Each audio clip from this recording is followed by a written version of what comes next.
What they never told you about homosexuality in Rome. Did you know that Roman senators regularly took teenage boys as lovers, and it was considered a mark of sophistication? But before you think ancient Rome was some kind of sexual paradise, think again. The truth about Roman sexuality is far more twisted, brutal, and calculated than any Hollywood epic dared to show you. Before we continue deeper into these ancient shadows, take a quiet moment to subscribe if these forgotten stories bring you peace. And if you're still drifting with us, let us know in the comments where you're listening from tonight. It's always fascinating to see who joins us from around the world as we wander through history's quieter moments. This isn't a story about love or acceptance.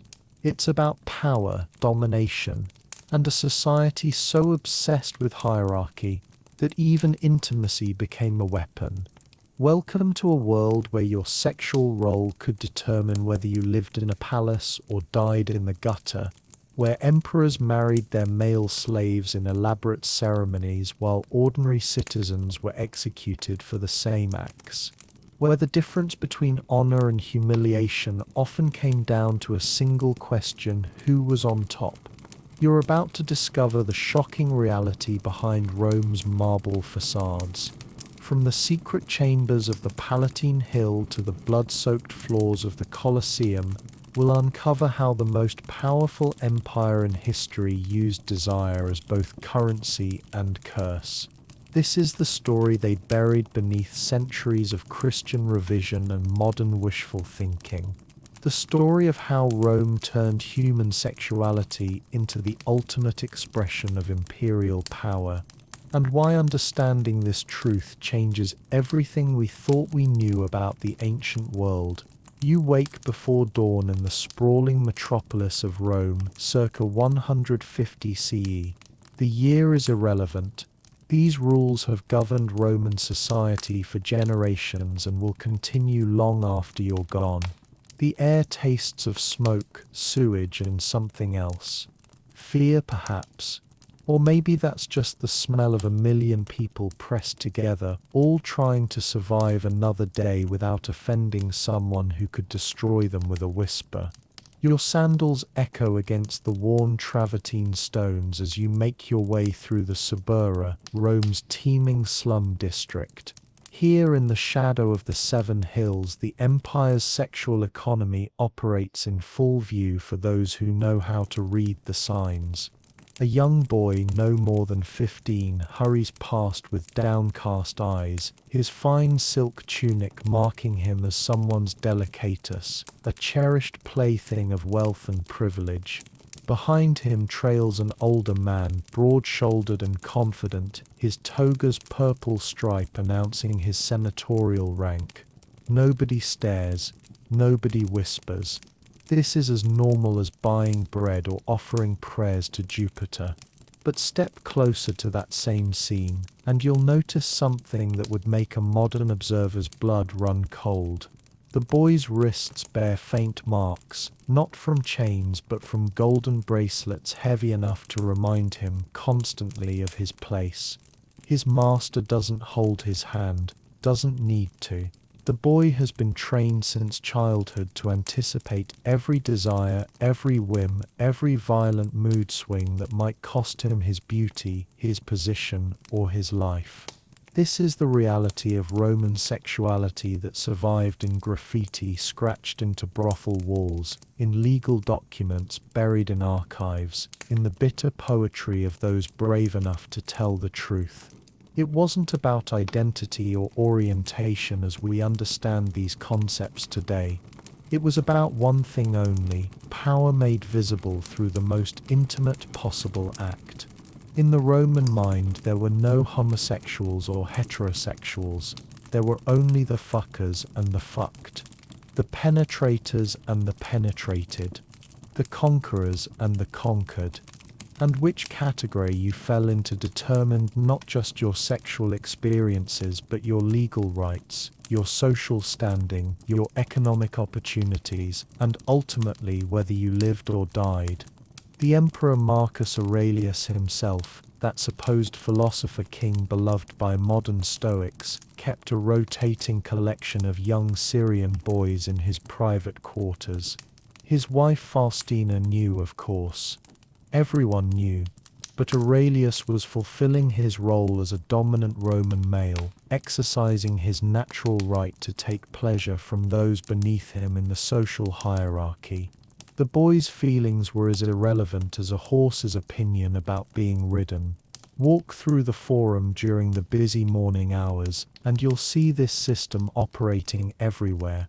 That distinguished-looking man in the pristine white toga, discussing grain imports with a group of merchants.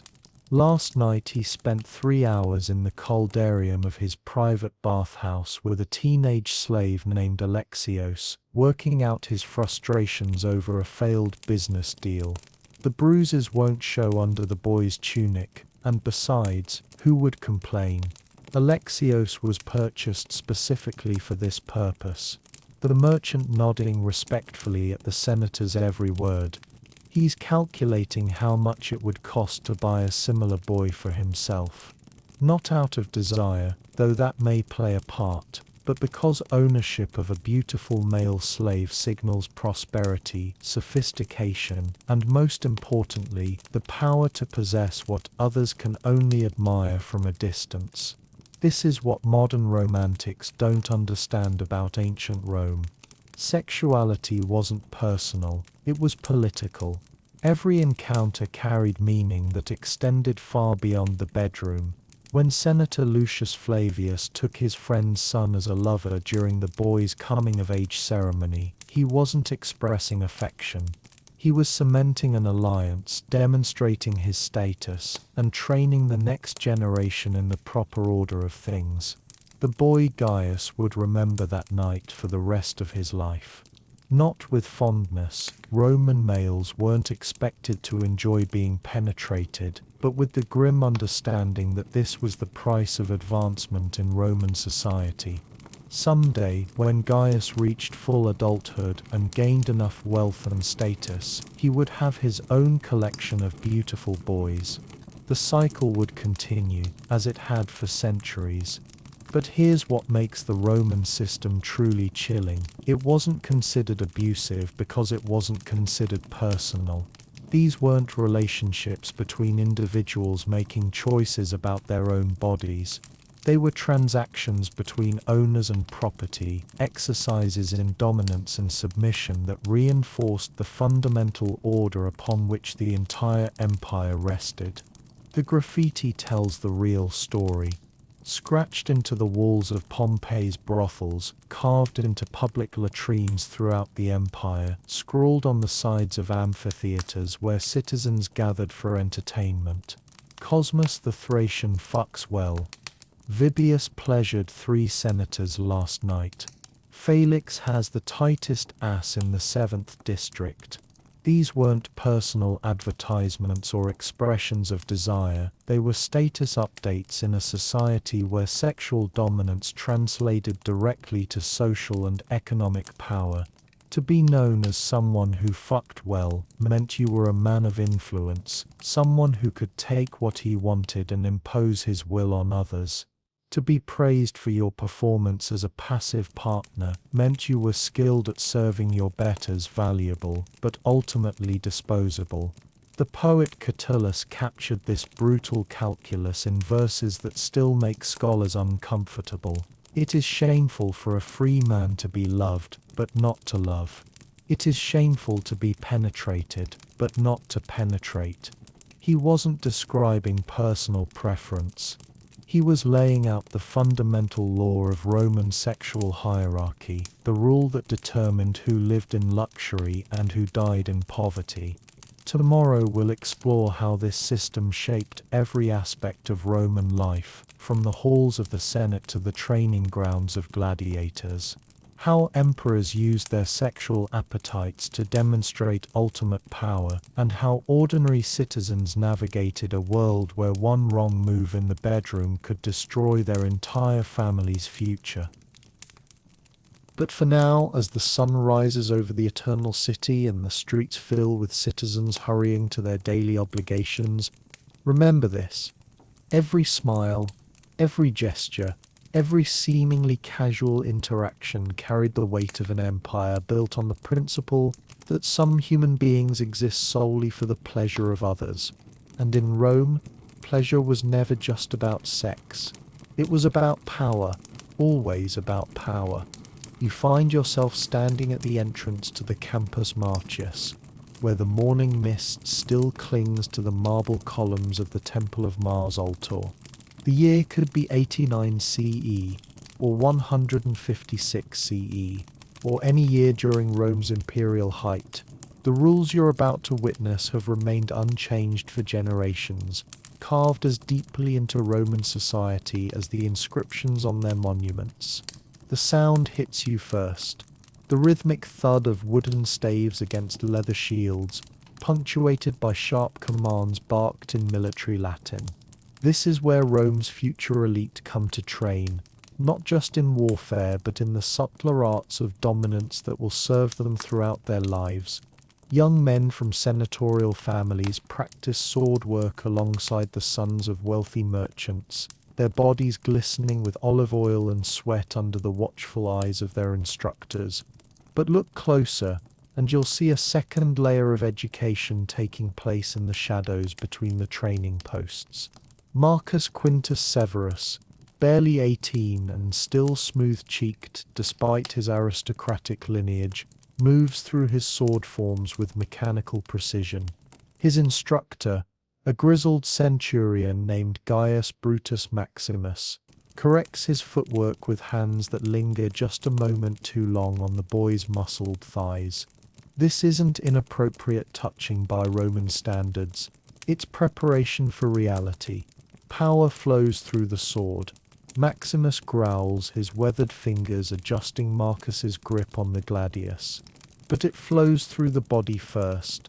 A Roman takes what he needs when he needs it, from whoever is weaker. The lesson isn't really about swordplay. It's about learning to see other human beings as resources to be exploited. Tonight, after the training ends and the other students return to their family compounds, Marcus will join his instructor in the private quarters behind the armory. Not because either man particularly desires the other, but because this is how power relationships are established and maintained in Roman society. Marcus understands this instinctively, the way a young wolf learns the pack hierarchy. His own father maintains 3 household slaves specifically for sexual purposes, 2 girls and a boy, all acquired during last year's campaign in Germania. Marcus has watched his father use them, has listened to the sounds echoing from the villa's back chambers, has seen the distant look in their eyes the next morning. This is simply how Romans live.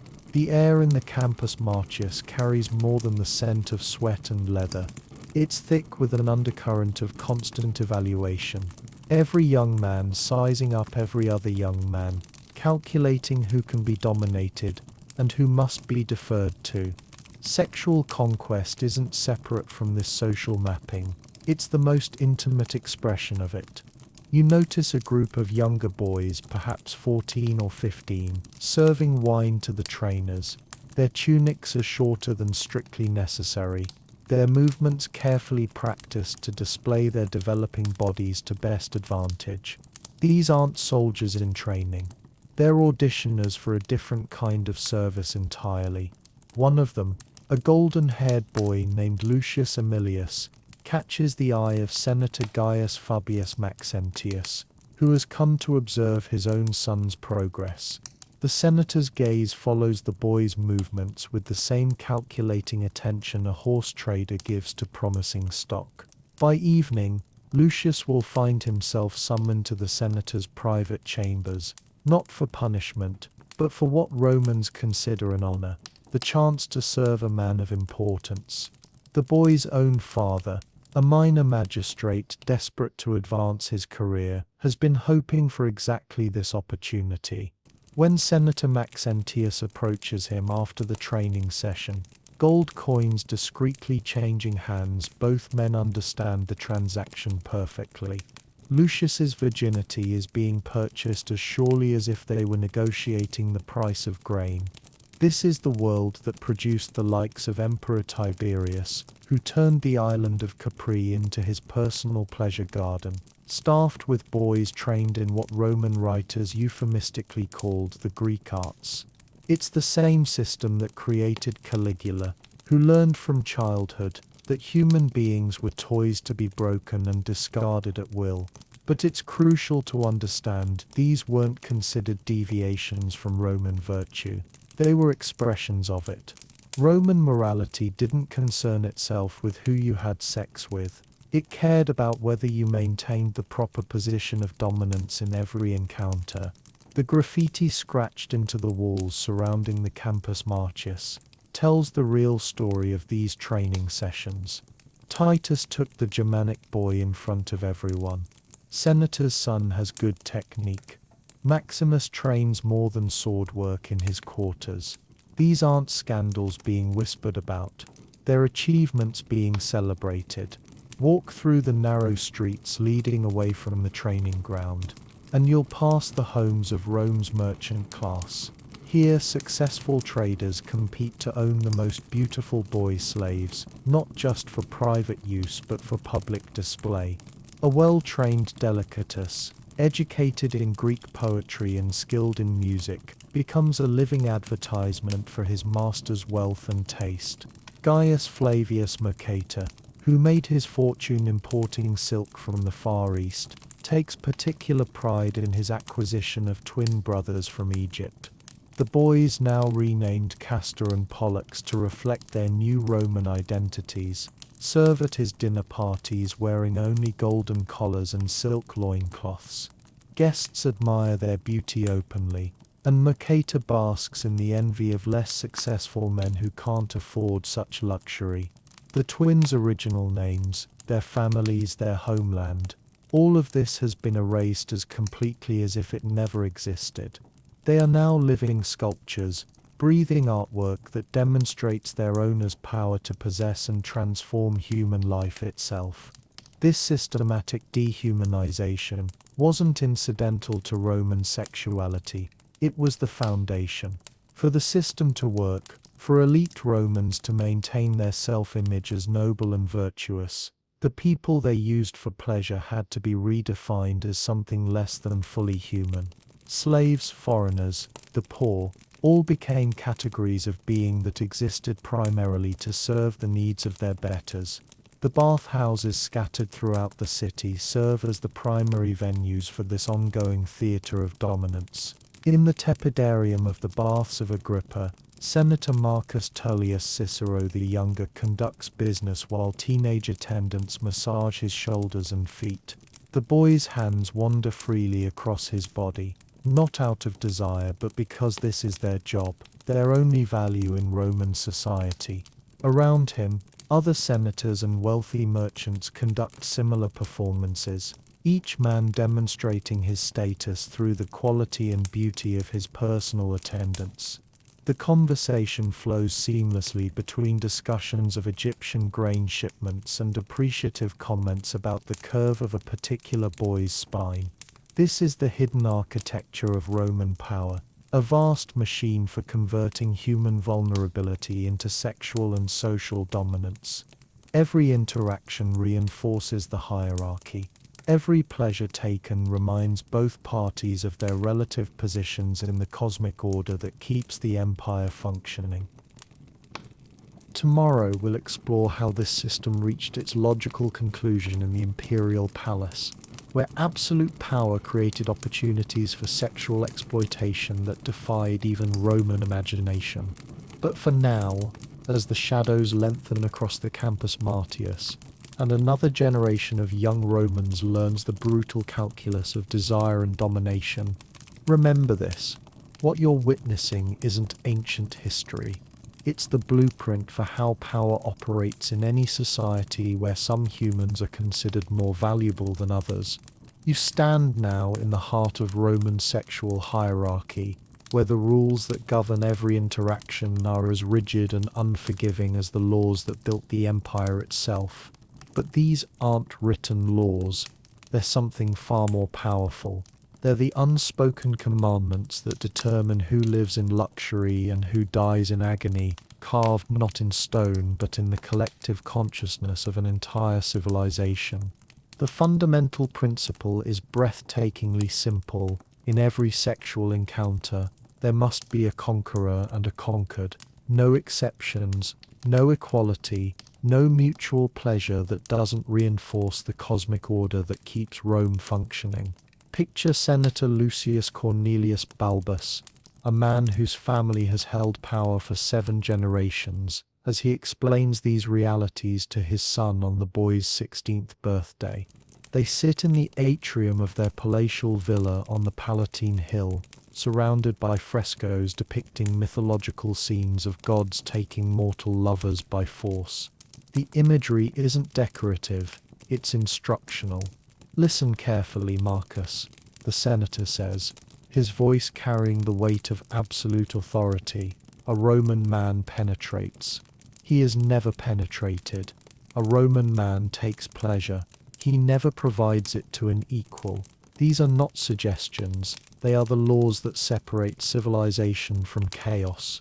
The boy nods solemnly, understanding that his father isn't just offering advice, he's revealing the secret architecture of power itself. Tomorrow, Marcus will begin his own sexual education with a carefully selected slave, a boy from Gaul whose beauty caught his father's eye at the market. The transaction has already been completed. The lesson will be thorough. But here's what makes the Roman system truly diabolical. It's not just about physical dominance. It's about psychological conquest, so complete that the victims become willing participants in their own dehumanization. Take the case of Titus Flavius Glaber, a promising young lawyer whose career was destroyed in a single evening. Glaber had been rising through the ranks of Roman society with impressive speed, his eloquence in court earning him powerful patrons and lucrative clients. But he made one fatal error. He allowed himself to be seduced by Senator Gaius Pompeius Magnus during a drinking party. The seduction itself wasn't the problem. Romans expected their elite to experiment with pleasure in all its forms. The problem was that Glaber had enjoyed it too much, had moaned too loudly, had begged for more. Witnesses spread the story throughout the city within days. A man who could be so thoroughly conquered in private, they reasoned, could never be trusted with serious responsibilities in public.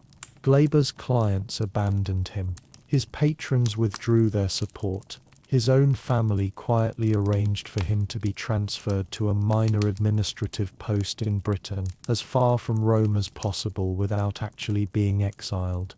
His promising career was over before he turned 30, destroyed not by incompetence or corruption, but by the sin of having appeared weak during sex. This is the brutal logic that governs every aspect of Roman sexual culture. Dominance must be performed, submission must be punished, and the line between the two must never be blurred. The system produces men like Emperor Commodus, who demonstrated his power by forcing senators to fight as gladiators while he watched from the imperial box, occasionally descending to the arena floor to rape the wounded in full view of the crowd. But it also produces victims like Gaius Phaedraeus Maximus, a senator's son who spent his childhood being passed among his father's political allies as a gesture of goodwill. By the time Maximus reached adulthood, he had been so thoroughly broken that he could only achieve arousal by recreating his own victimization with younger boys. The cycle of abuse had become so deeply embedded in his psyche that he genuinely believed he was honoring his former masters by continuing their work. The Romans developed an entire vocabulary to describe these power dynamics with clinical precision. A pathicus was a man who had been penetrated so often that he craved it, the ultimate degradation. A synergist was someone who had lost all masculine dignity through excessive submission. But a Draucus was a man skilled at concealing his passive experiences while maintaining the appearance of dominance, a necessary survival skill in Roman society. These weren't just insults, They were legal categories that determined your rights under Roman law. A man classified as a pathicus could not testify in court, could not inherit property, could not hold public office. The state had essentially declared him a non-person, someone whose sexual submission had rendered him unfit for citizenship. The law itself reveals the fundamental obsession with sexual hierarchy that drove Roman society. The Lex Julia de Adulteris didn't just punish adultery, it established a complex system for determining which sexual acts enhanced Roman dignity and which destroyed it. A free citizen who penetrated a slave was exercising his natural rights. A free citizen who allowed himself to be penetrated by anyone was committing a crime against the natural order. But here's where the system becomes truly insidious. It created incentives for the most powerful Romans to become increasingly creative in their methods of dominance. Emperor Tiberius, frustrated by the limitations of conventional conquest, developed elaborate psychological games designed to break his victims' spirits before touching their bodies.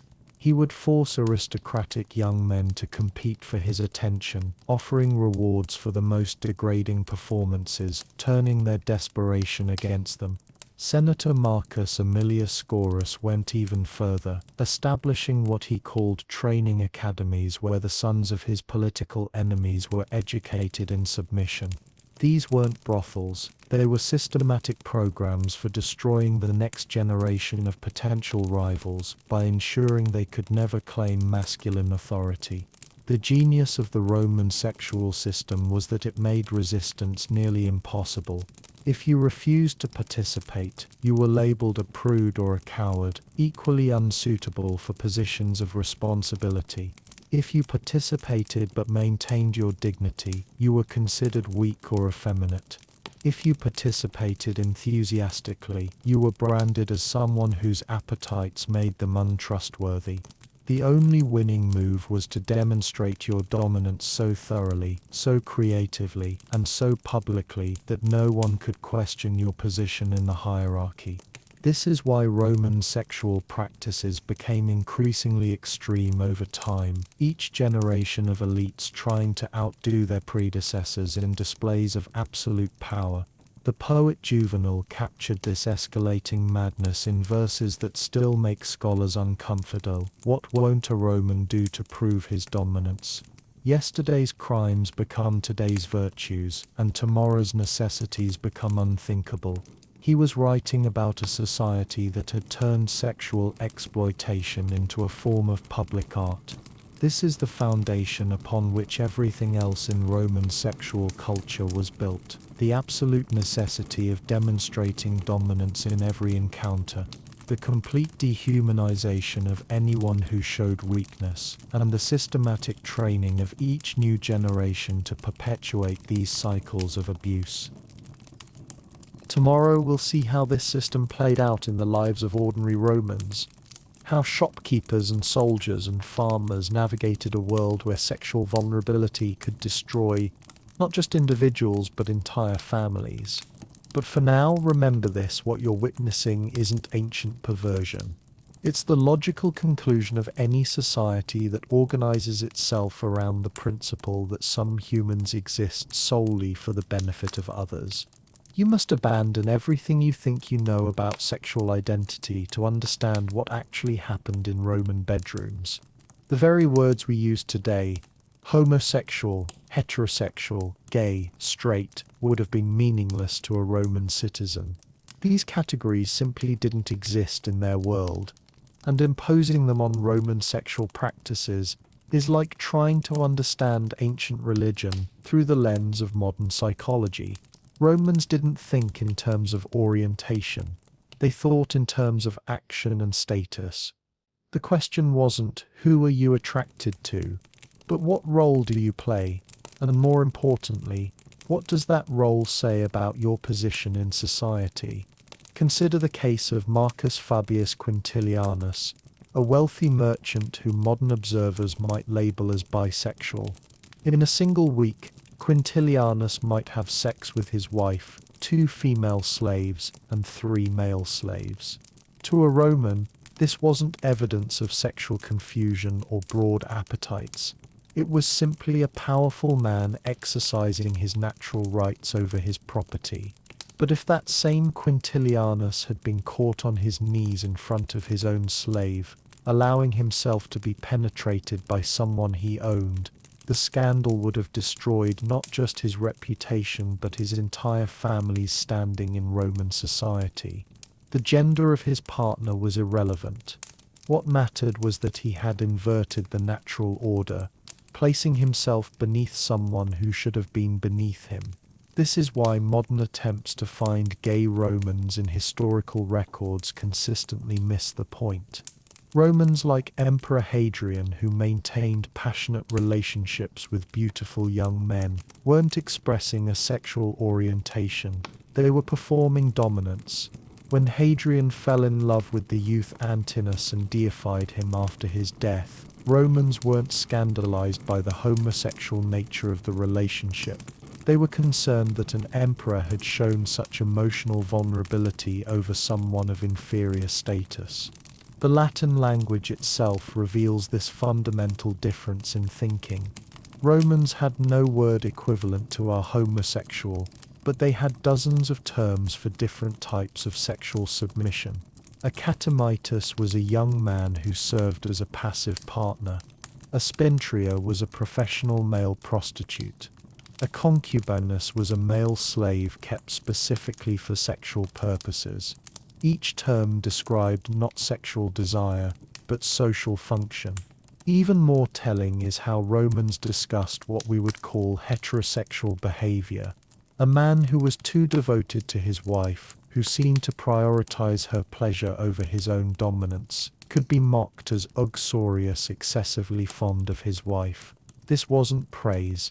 It was an accusation that he had failed to maintain proper masculine authority even in his own household. The poet Ovid captured this mentality perfectly in his advice to young Roman men. It is the greatest shame for a man to be ruled by a woman, whether in public or in private chambers. Take what pleasure you will, but let there be no doubt who commands. He wasn't just talking about marriage. He was laying out the fundamental principle that governed all Roman sexual relationships.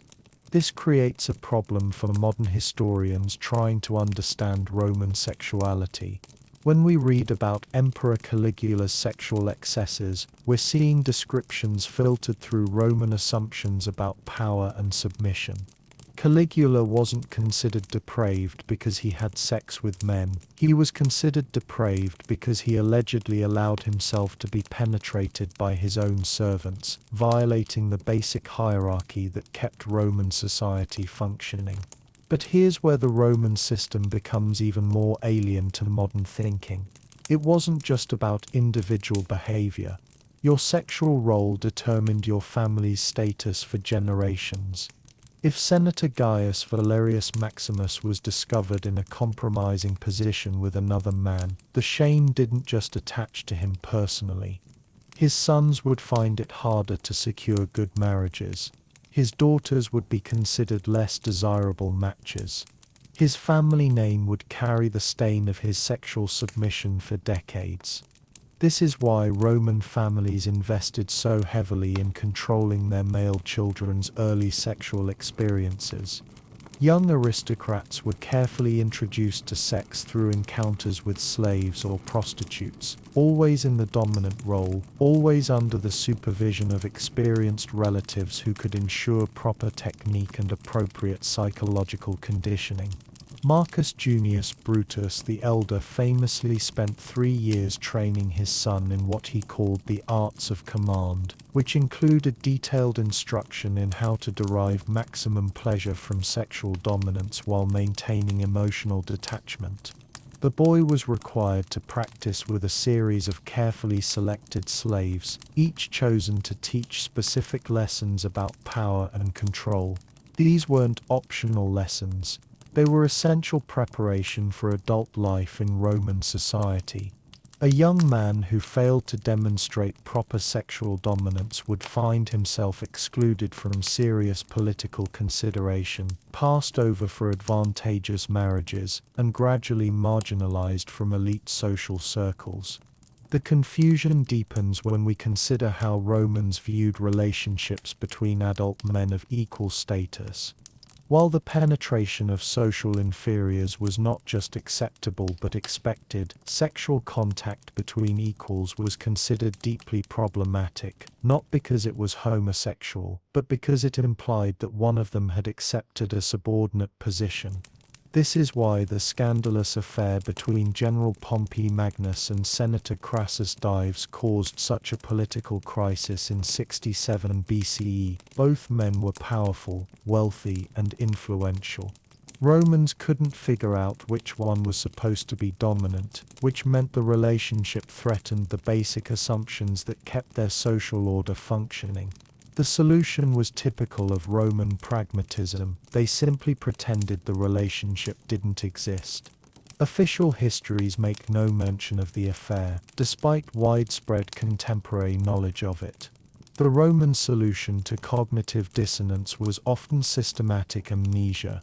This deliberate forgetting extended to other areas of Roman sexual life that didn't fit neatly into their power-based framework.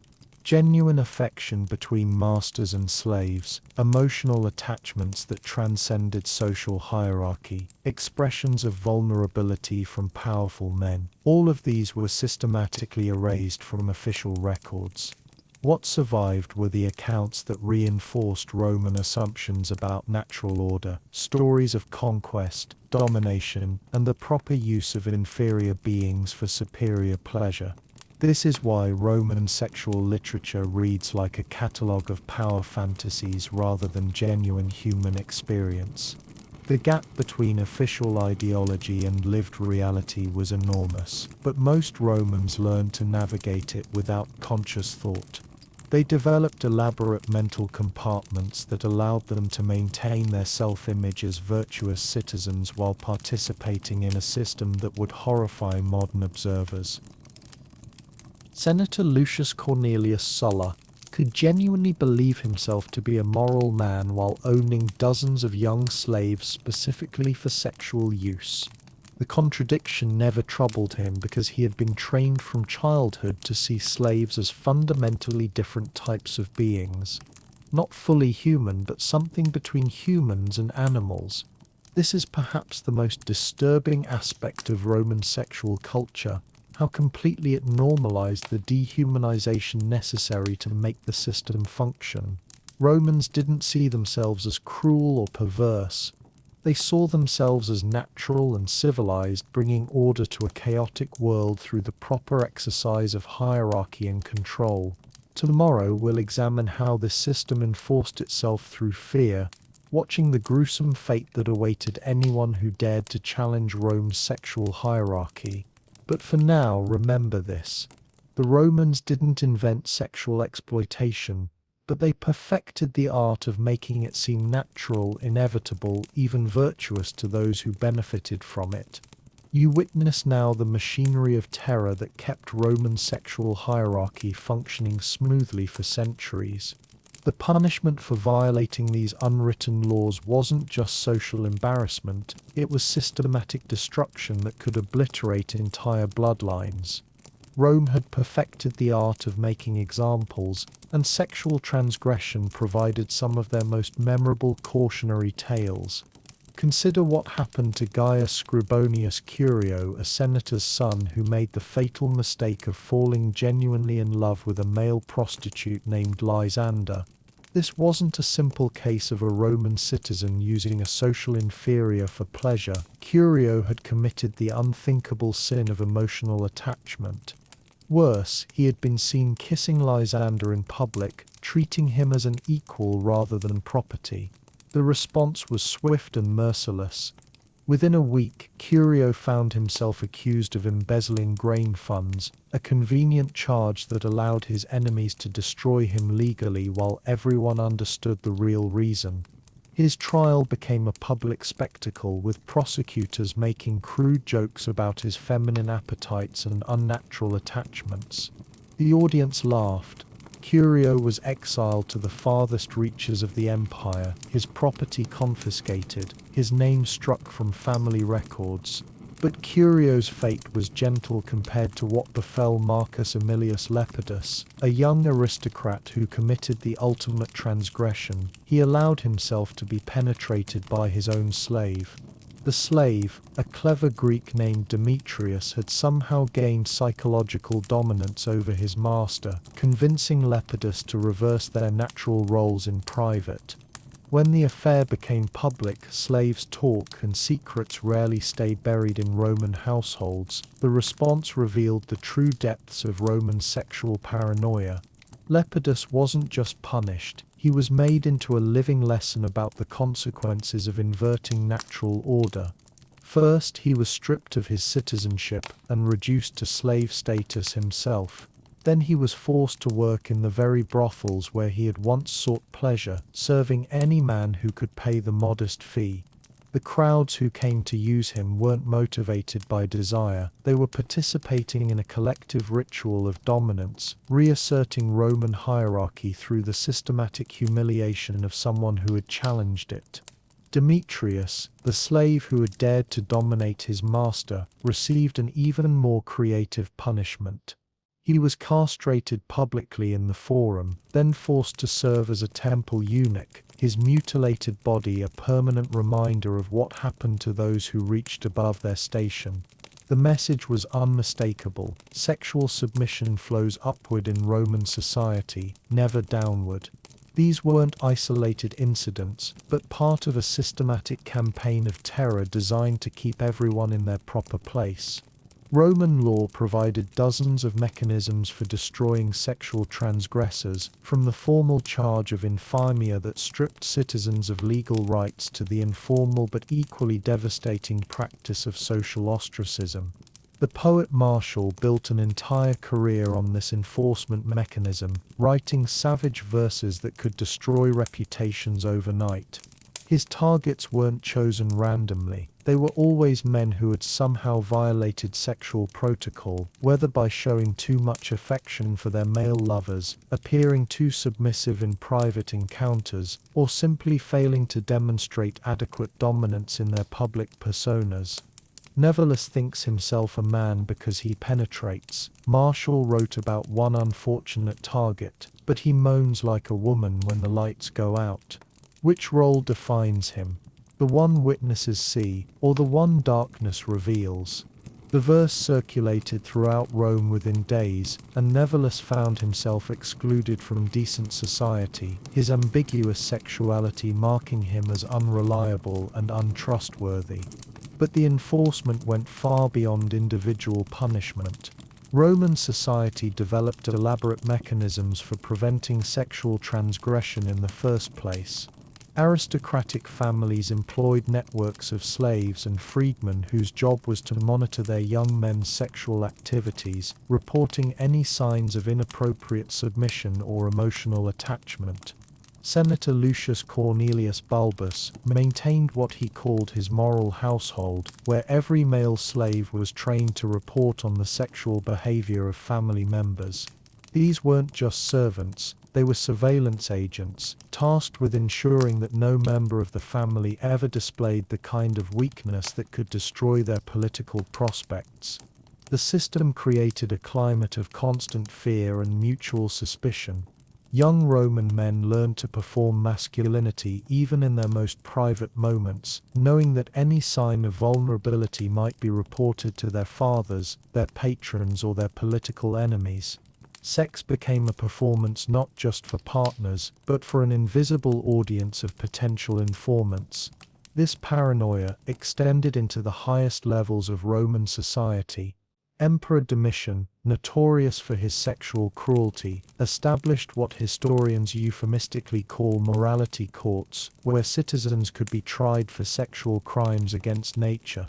These weren't legal proceedings in any meaningful sense, they were show trials designed to demonstrate imperial power while terrorizing potential dissidents. The accused were often forced to confess to sexual acts they hadn't committed, their coerced testimony used to justify increasingly creative punishments. One senator was reportedly forced to live as a woman for 6 months, complete with dress and makeup, serving wine at public banquets while the audience jeered. Another was castrated and sold to Egyptian slave traders, his former colleagues bidding on his purchase price for entertainment.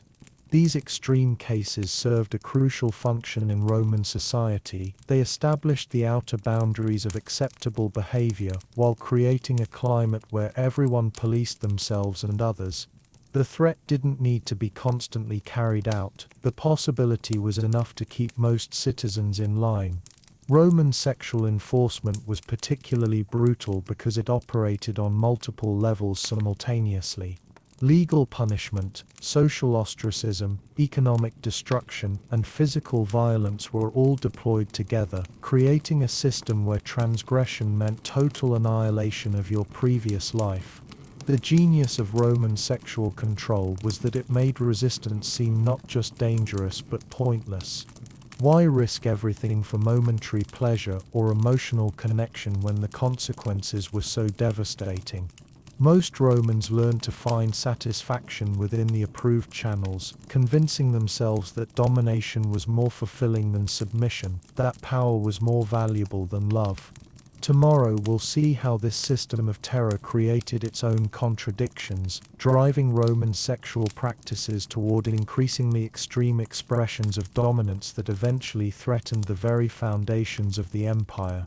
But for now, as you witness the broken lives of those who dared to challenge Rome's sexual hierarchy, remember this: every system of oppression depends on making its alternatives unthinkable. Rome simply perfected the art of enforcing the unthinkable through methodical terror. You stand now in the marble-lined atrium of Senator Marcus Porcius Cato's villa, watching one of Rome's most vocal moralists prepare for an evening that would make a brothel keeper blush. Cato has spent the day in the Senate denouncing the moral decay of Roman youth, calling for stricter laws against sexual deviance, and harsher punishments for those who violate traditional values. Tonight he will spend 3 hours with his collection of Syrian boys, working through frustrations in ways that would scandalize the very citizens who applaud his public virtue. This is the heart of Roman sexual culture, a yawning chasm between proclaimed ideals and practiced reality, bridged only by an elaborate system of collective self-deception that would have impressed modern politicians. The contradiction wasn't accidental. It was essential to how Roman power operated. Public morality served as a weapon for destroying enemies and controlling populations, while private license provided the rewards that kept elites loyal to the system. Everyone understood the game, but no one dared acknowledge it openly. Consider the case of Emperor Augustus, whose moral legislation became the foundation of Roman sexual law for centuries. The Lex Julia de Adulterius established severe penalties for adultery and sexual misconduct, creating legal frameworks that could destroy entire families for violations of traditional morality. Augustus presented himself as the restorer of ancient Roman virtue, the man who would cleanse the empire of foreign corruption and restore the pure values of their ancestors. But Augustus's own household told a different story entirely. His stepson Tiberius maintained what contemporary sources delicately called special friendships with dozens of young men, conducting elaborate orgies on the island of Capri that would have violated every law Augustus had written. His daughter Julia was notorious for her sexual adventures with both men and women, activities that Augustus himself had made punishable by exile. The emperor's response revealed the true nature of Roman moral hypocrisy. He exiled Julia to a barren island where she died in poverty and disgrace, while quietly arranging for Tiberius to inherit the throne. The message was unmistakable. Moral laws existed to control ordinary citizens, not to constrain those with real power. This double standard created a thriving underground economy of sexual services that operated in plain sight, while everyone pretended not to see it. Walk through the Subura district on any evening, and you'd find aristocratic litters queuing outside establishments that officially didn't exist. The very senators who voted for moral legislation were the best customers of the vice they had just criminalized. Marcus Licinius Crassus built his political career on opposing sexual license and defending traditional family values. His speeches about the sanctity of Roman marriage and the dangers of foreign corruption were legendary throughout the empire. But Crassus also owned the largest network of male brothels in Rome, staffed primarily with boys purchased from the very foreign territories he claimed were corrupting Roman virtue. The poet Juvenal captured this hypocrisy perfectly in verses that remain shocking even today. Who will guard the guardians? The same men who preach virtue by day hire vice by night, and the prostitutes know their faces better than their wives do. But even Juvenal's satire operated within strict boundaries. He could mock individual hypocrites, but he couldn't challenge the system that made hypocrisy necessary. The bathhouses provided the perfect venue for this elaborate moral theatre. During daylight hours, they served as centers of respectable social interaction where senators discussed philosophy and merchants negotiated contracts. But as evening approached, the same spaces transformed into venues for activities that would have violated dozens of moral laws. The baths of Caracalla employed over 200 young men whose official job was athletic massage, but whose real function was providing sexual services to Rome's elite. The baths maintained separate chambers for different levels of society, ensuring that a senator's pleasures never intersected with those of mere merchants or freedmen. Hierarchy was preserved even in debauchery. What made this system particularly insidious was how it corrupted everyone who participated in it. Young men from respectable families learned early that success required not just following the rules, but understanding when the rules could be safely ignored. They watched their fathers and uncles live double lives, preaching virtue while practicing vice, and absorbed the lesson that hypocrisy was simply how powerful men operated. Gaius Julius Caesar the Younger built his early political career by perfectly mastering this balance. He sponsored legislation restricting public displays of sexuality while privately maintaining a villa outside Rome specifically for entertaining male lovers. His public speeches defended traditional Roman masculinity, while his private letters revealed relationships that would have destroyed lesser men. Caesar's genius lay in understanding that Roman moral hypocrisy wasn't a bug in the system, it was a feature. The gap between public virtue and private vice created opportunities for blackmail, alliance building, and political manipulation that were essential tools of imperial governance. Everyone had secrets, which meant everyone could be controlled. The religious establishment played a crucial role in maintaining these contradictions. Roman priests regularly denounced sexual immorality while operating temple complexes that functioned as elaborate brothels. The Temple of Venus in Rome employed over 300 sacred prostitutes, both male and female, whose services were considered acts of religious devotion rather than commercial transactions. High priest Marcus Aemilius Lepidus spent decades condemning the sexual practices of foreign cults while simultaneously overseeing rituals that would have made Caligula blush.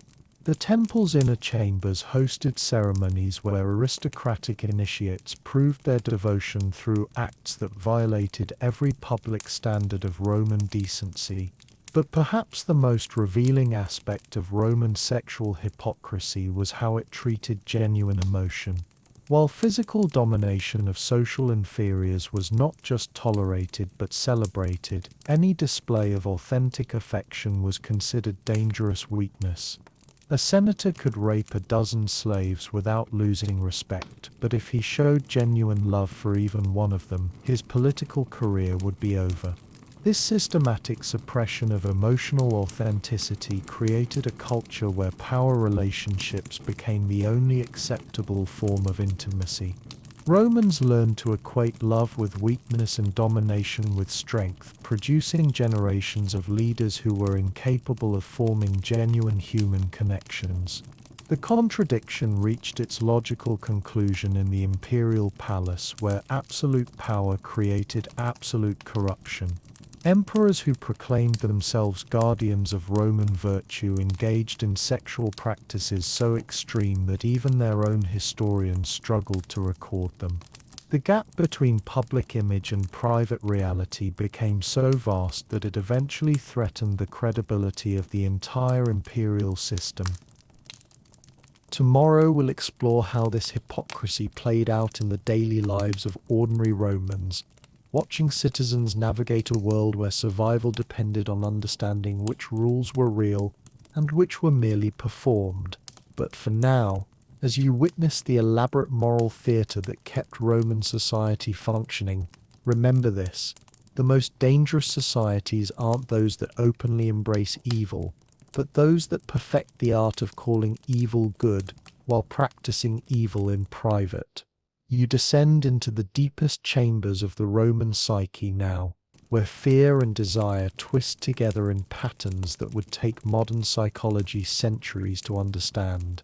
The sexual hierarchy that governed Roman society wasn't just imposed from above, it was internalized so completely that victims often became the most zealous enforcers of their own oppression. Walk into the private study of Marcus Tullius Cicero the Younger, grandson of the famous orator, as he prepares his teenage son for entry into Roman society. The boy, barely 16, sits rigid with terror as his father explains the psychological realities that will determine his entire future. This isn't a conversation about birds and bees, it's instruction in the fundamental terror that drives Roman civilization. "Listen carefully, Quintus," Cicero says, his voice carrying the weight of generations of accumulated fear. "In Rome there are only two types of men, those who take and those who are taken from. The greatest horror isn't death, it's being mistaken for the second type. Everything else in your life, your wealth, your position, your very survival, depends on never ever appearing weak." The boy nods, but his father can see the question in his eyes. What if I am weak? What if the role of dominator doesn't come naturally? Cicero's answer reveals the psychological architecture that holds Roman society together. Then you learn to perform strength until it becomes real. You practice dominance until you forget you're acting, because the moment you stop performing, you become prey. This is the terror that shaped every Roman man's sexual psychology, the knowledge that any sign of vulnerability, any moment of genuine pleasure taken in submission, any display of emotional need could destroy everything they had worked to build. Roman masculinity wasn't a natural state, it was a constant performance maintained through sheer willpower and mutual surveillance. The psychological pressure created what modern therapists would recognize as collective trauma, but Romans had no vocabulary for such concepts. Instead, they developed elaborate coping mechanisms that allowed them to maintain their self-image while participating in a system that brutalized everyone involved. Consider Gaius Valerius Maximus, a successful merchant who built his fortune importing spices from the East. To his business associates, Maximus appeared to be the embodiment of Roman virtue, decisive, dominant, completely in control of every situation. But in the privacy of his villa, Maximus maintained a shrine to Jupiter, where he spent hours each night begging the god to forgive him for the pleasure he secretly took in being dominated by his body slaves. Maximus had convinced himself that his submissive desires were a form of divine punishment for some unknown sin, rather than simply natural human responses to intimacy and connection. This psychological compartmentalization allowed him to continue functioning in Roman society while slowly destroying his own capacity for authentic relationships. The system created what we might call dominance addiction, a psychological dependency on power over others that filled the emotional void created by the inability to experience genuine intimacy.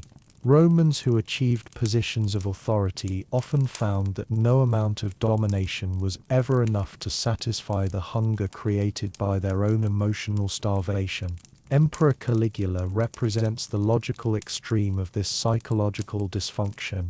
Historical accounts describe a man so damaged by the need to demonstrate absolute dominance that he could only achieve satisfaction through increasingly creative forms of humiliation and control. His famous declaration that he would make his horse a senator wasn't just madness. It was the desperate attempt of someone who had run out of human beings capable of providing the psychological validation he needed. But Caligula's extreme behavior was just the most visible expression of a psychological pattern that affected every level of Roman society. The need to dominate others became so central to Roman male identity that men who were temporarily unable to exercise power through illness, financial setback, or political misfortune often suffered complete psychological collapse.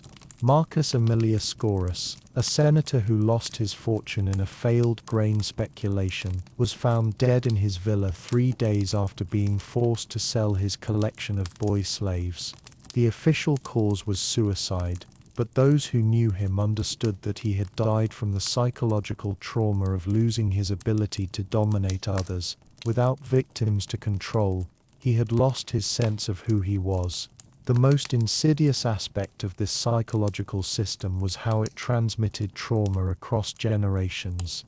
Roman fathers, damaged by their own experiences of domination and submission, unconsciously recreated those patterns with their sons.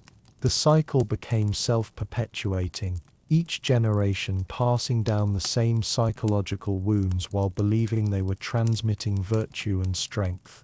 Young Roman men learned to associate love with weakness, pleasure with shame, and emotional connection with danger. They were trained to view other human beings as either threats to be eliminated or resources to be exploited. The capacity for genuine intimacy was systematically destroyed in the name of maintaining social order. This psychological conditioning created what modern researchers would recognize as a society-wide personality disorder, the inability to form healthy relationships combined with an insatiable need for control and dominance. Romans developed elaborate philosophical systems to justify this dysfunction, creating entire schools of thought that celebrated emotional detachment and power over others as the highest virtues. The Stoic philosophy, popular among Roman elites, provided intellectual cover for this emotional numbness. Stoics taught that wise men should remain unmoved by pleasure or pain, unattached to other people, focused solely on what they could control. While this philosophy contained genuine wisdom, in Roman hands it became a justification for treating other human beings as objects rather than people. Senator Lucius Annaeus Seneca, the most famous Stoic teacher, wrote extensively about the importance of emotional detachment while privately maintaining a household where young slaves were systematically broken through sexual torture. He convinced himself that his treatment of these boys was actually educational, teaching them the same emotional detachment he valued in himself. The psychological damage wasn't limited to perpetrators. Victims of the Roman sexual system developed their own complex defense mechanisms, often involving the complete dissociation from their own bodies and emotions.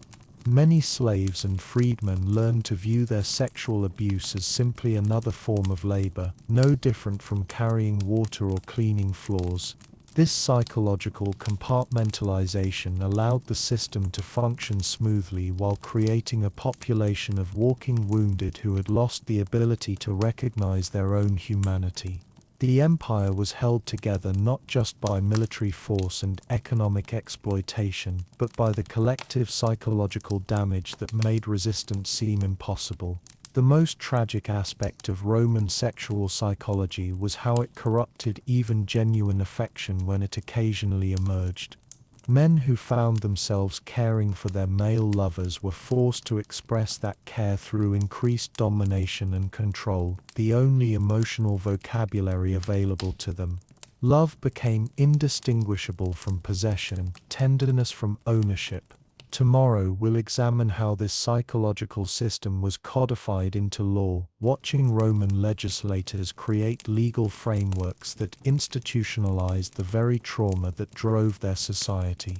But for now, as you witness the psychological machinery that kept Roman sexual hierarchy functioning, remember this. The most effective forms of oppression aren't imposed by force alone, they're internalized so completely that victims become enforcers, and the oppressed teach oppression to their own children as a form of love. You enter now the basilica where Roman law was born, watching legislators craft legal codes that would transform sexual exploitation from mere practice into sacred principle. The marble halls echo with debates that sound like philosophy but function as architecture, building the legal framework that will institutionalize human suffering for centuries to come. Praetor Marcus Junius Silanus stands before the assembled Senate, holding a wax tablet containing what will become the Lex Scantinia, Rome's most infamous sexual legislation. But this isn't a law designed to protect the vulnerable, it's a masterpiece of legal engineering that protects predators while criminalizing victims. Honored senators, Silanus declares, his voice carrying the authority of divine mandate, we must establish clear boundaries that separate Roman virtue from barbarian corruption. The law I propose will punish those who violate the natural order while protecting the rights of citizens to exercise proper dominance over their inferiors. The genius of Roman sexual law was its ability to legalize oppression while appearing to defend morality. The Lex Scantinia technically prohibited sexual violence against freeborn Roman males, but its definitions were crafted so carefully that enforcement became virtually impossible for actual victims while providing endless opportunities to destroy political enemies. Under Roman law, the crime wasn't being raped, it was being penetrated. A free citizen who was sexually assaulted by another citizen was considered complicit in his own violation simply by virtue of having been penetrated. The law assumed that any truly virtuous Roman would have died rather than submit, making survival itself evidence of moral failure. This legal logic created impossible situations for victims. Marcus Cecilius Metellus, a young senator's son, was brutally assaulted by 3 older men during a drinking party. When he attempted to bring charges under the Lex Scantinia, the court demanded that he demonstrate his resistance by showing his wounds. But Metellus had been drugged and could remember little of the attack, leaving him unable to prove he had fought back adequately. The judges ruled that his inability to provide evidence of heroic resistance proved he had been a willing participant. Metellus was stripped of his citizenship and exiled, while his attackers faced no consequences. The message was unmistakable. Roman law existed to protect perpetrators, not victims. But the Lex Scantinia was just the beginning of Rome's legal architecture of sexual control. The Lex Julia de Adulterius, passed under Augustus, created a comprehensive system for regulating sexual behavior that reached into every Roman household.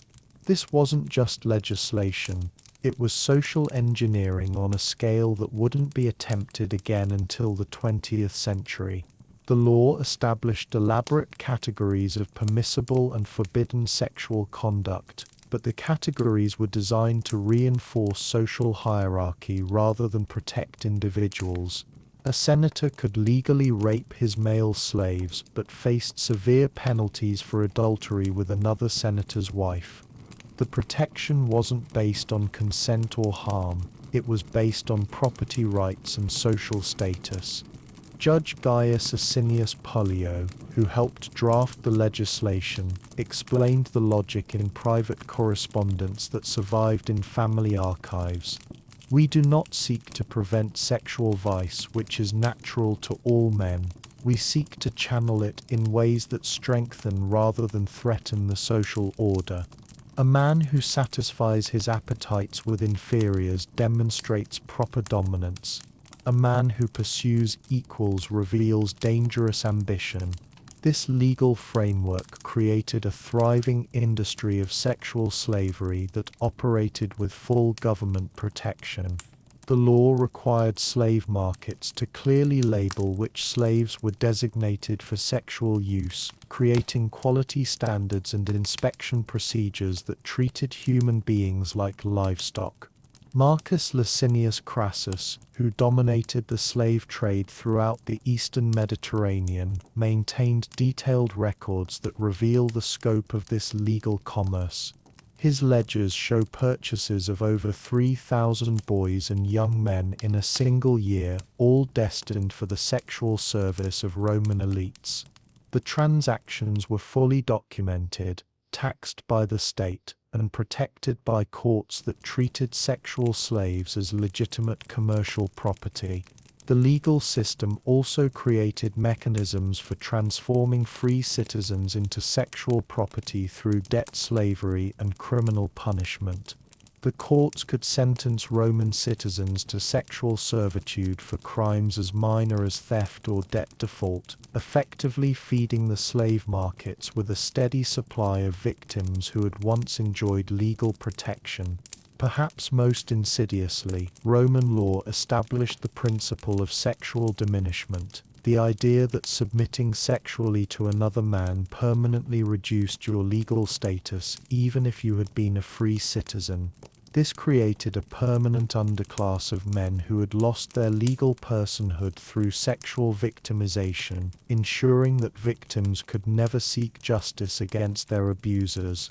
The law books preserved in Pompeii reveal case after case where free men who had been sexually assaulted found themselves legally reclassified as infamous persons of diminished legal standing who could not testify in court, hold public office, or inherit property.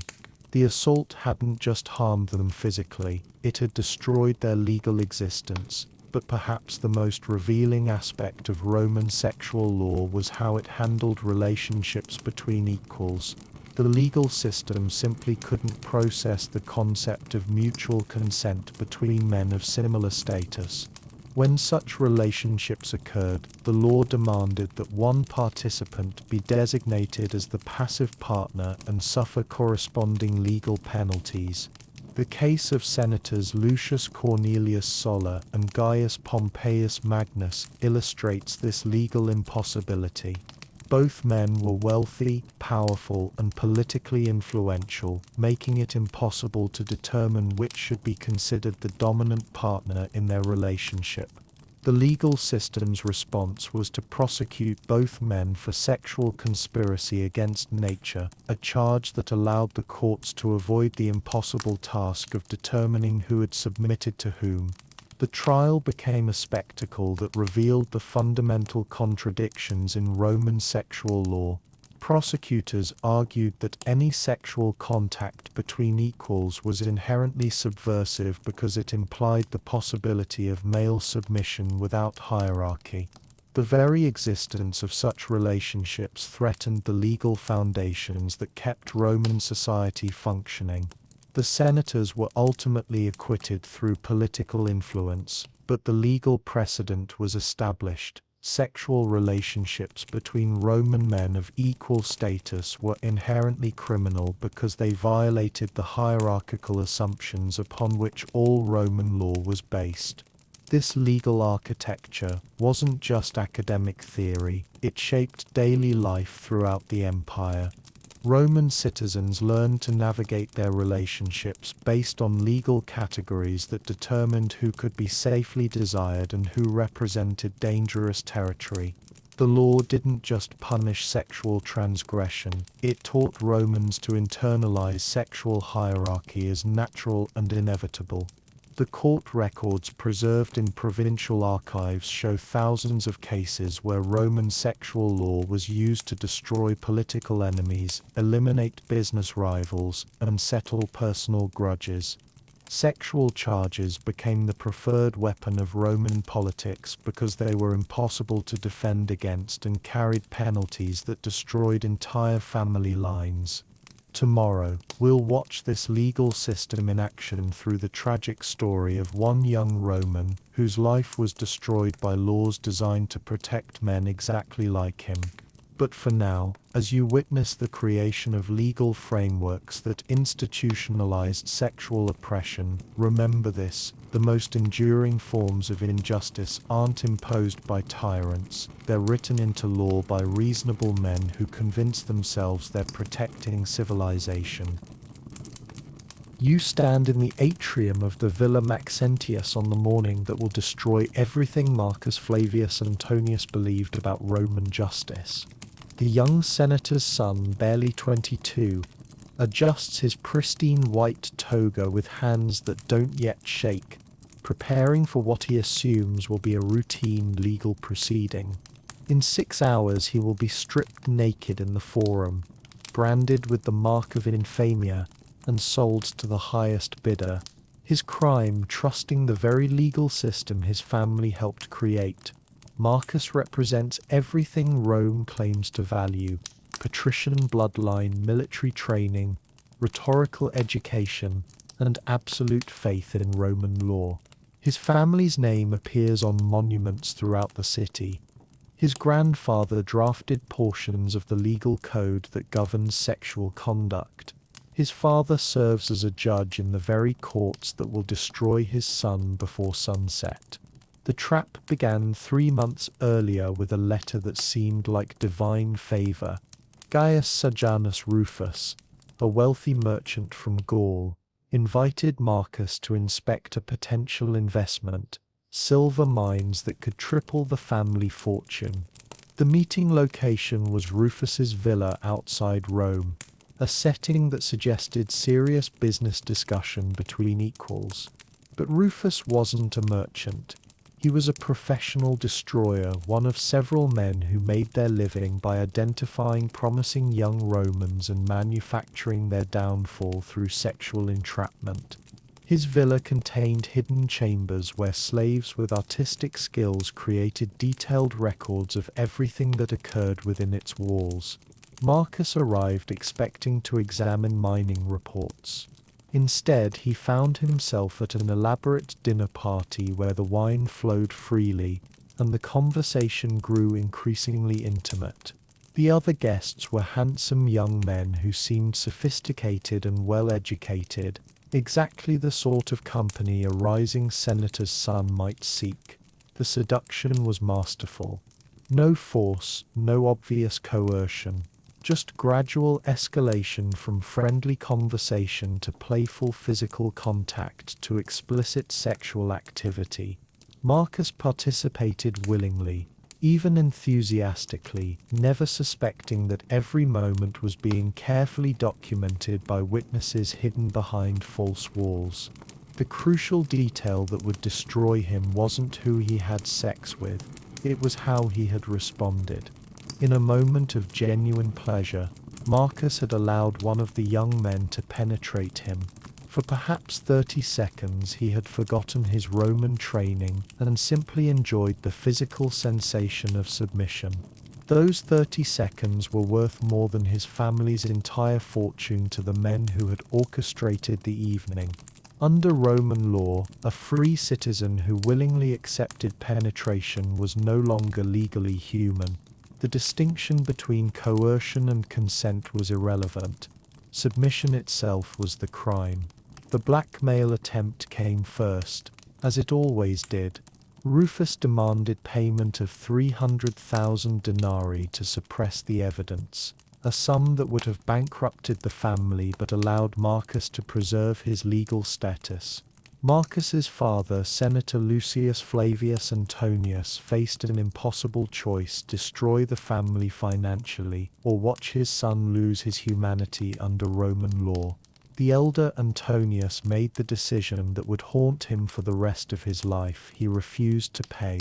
A man who had spent decades enforcing Roman sexual hierarchy couldn't bring himself to acknowledge that his own son had violated its most fundamental principle. Instead, he gambled that the family's political connections would provide protection when the case inevitably went to trial. The trial of Marcus Flavius Antonius became one of the most notorious legal proceedings in Roman history, not because of its outcome, which was predetermined, but because of how clearly it revealed the impossible contradictions in Roman sexual law. The prosecution presented their evidence with clinical precision, detailed testimony from multiple witnesses, artistic recreations of the compromising scenes, and physical evidence that Marcus had indeed been penetrated. The defense argued that their client had been drugged and coerced, making him a victim rather than a perpetrator of sexual crime. Judge Gaius Asinius Pollio, the same man who had helped draft the legal code being applied, ruled that coercion was irrelevant to the charges. The law does not concern itself with how a Roman citizen comes to submit sexually, he declared. It concerns itself only with the fact of submission. A true Roman would have died rather than accept penetration, regardless of the circumstances. The courtroom erupted in chaos as spectators realized they were witnessing the legal annihilation of one of their own social class. Marcus's friends and family filled the gallery, watching in horror as Roman law consumed someone they had considered protected by birth and status. But the most chilling moment came when Marcus himself was forced to testify about his experience. Under Roman legal procedure, he was required to describe in explicit detail exactly how he had been penetrated, what physical sensations he had experienced, and whether he had achieved orgasm during the encounter. "Did you experience pleasure during your submission?" the prosecutor demanded. Marcus hesitated, knowing that honesty would destroy him but that perjury would be even worse. "Yes," he whispered. The single word sealed his fate.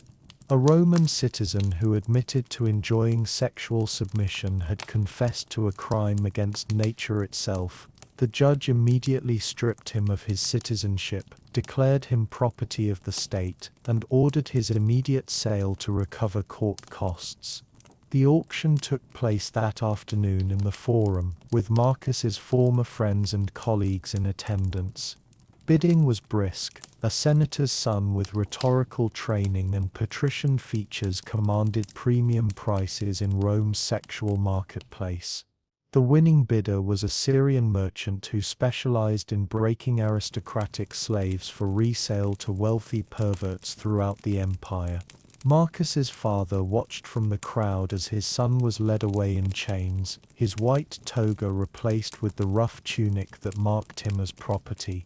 The elder Antonius lived for 7 more years, never speaking his son's name again, dying with the knowledge that he had sacrificed his child to preserve a legal system that had ultimately destroyed them both. But Marcus's story wasn't finished. 3 years later, he surfaced in the household of a wealthy Egyptian, where he had become the favorite concubine of a man who took particular pleasure in the sexual destruction of former Roman citizens. Visitors to the household reported that Marcus seemed to have forgotten his previous life entirely, speaking only when spoken to, existing solely to provide pleasure to his owner. The transformation was complete. A young man who had once debated philosophy in the Senate had been reduced to a sexual object whose only value lay in his ability to satisfy the desires of his superiors. Roman law had achieved its ultimate goal, the perfect conversion of a human being into property. Marcus's case became a legal precedent that would be cited for centuries. Roman law schools used his trial as a teaching example of how sexual hierarchy must be maintained regardless of personal cost. His name appeared in legal textbooks as a cautionary tale about the consequences of violating natural order. Tomorrow we'll explore how this system of legal destruction created its own culture of performance and pretense, as Romans learned to navigate a world where authenticity could be literally fatal. But for now, as you witness the methodical annihilation of one young man's humanity, remember this: Marcus's fate wasn't an aberration or an accident.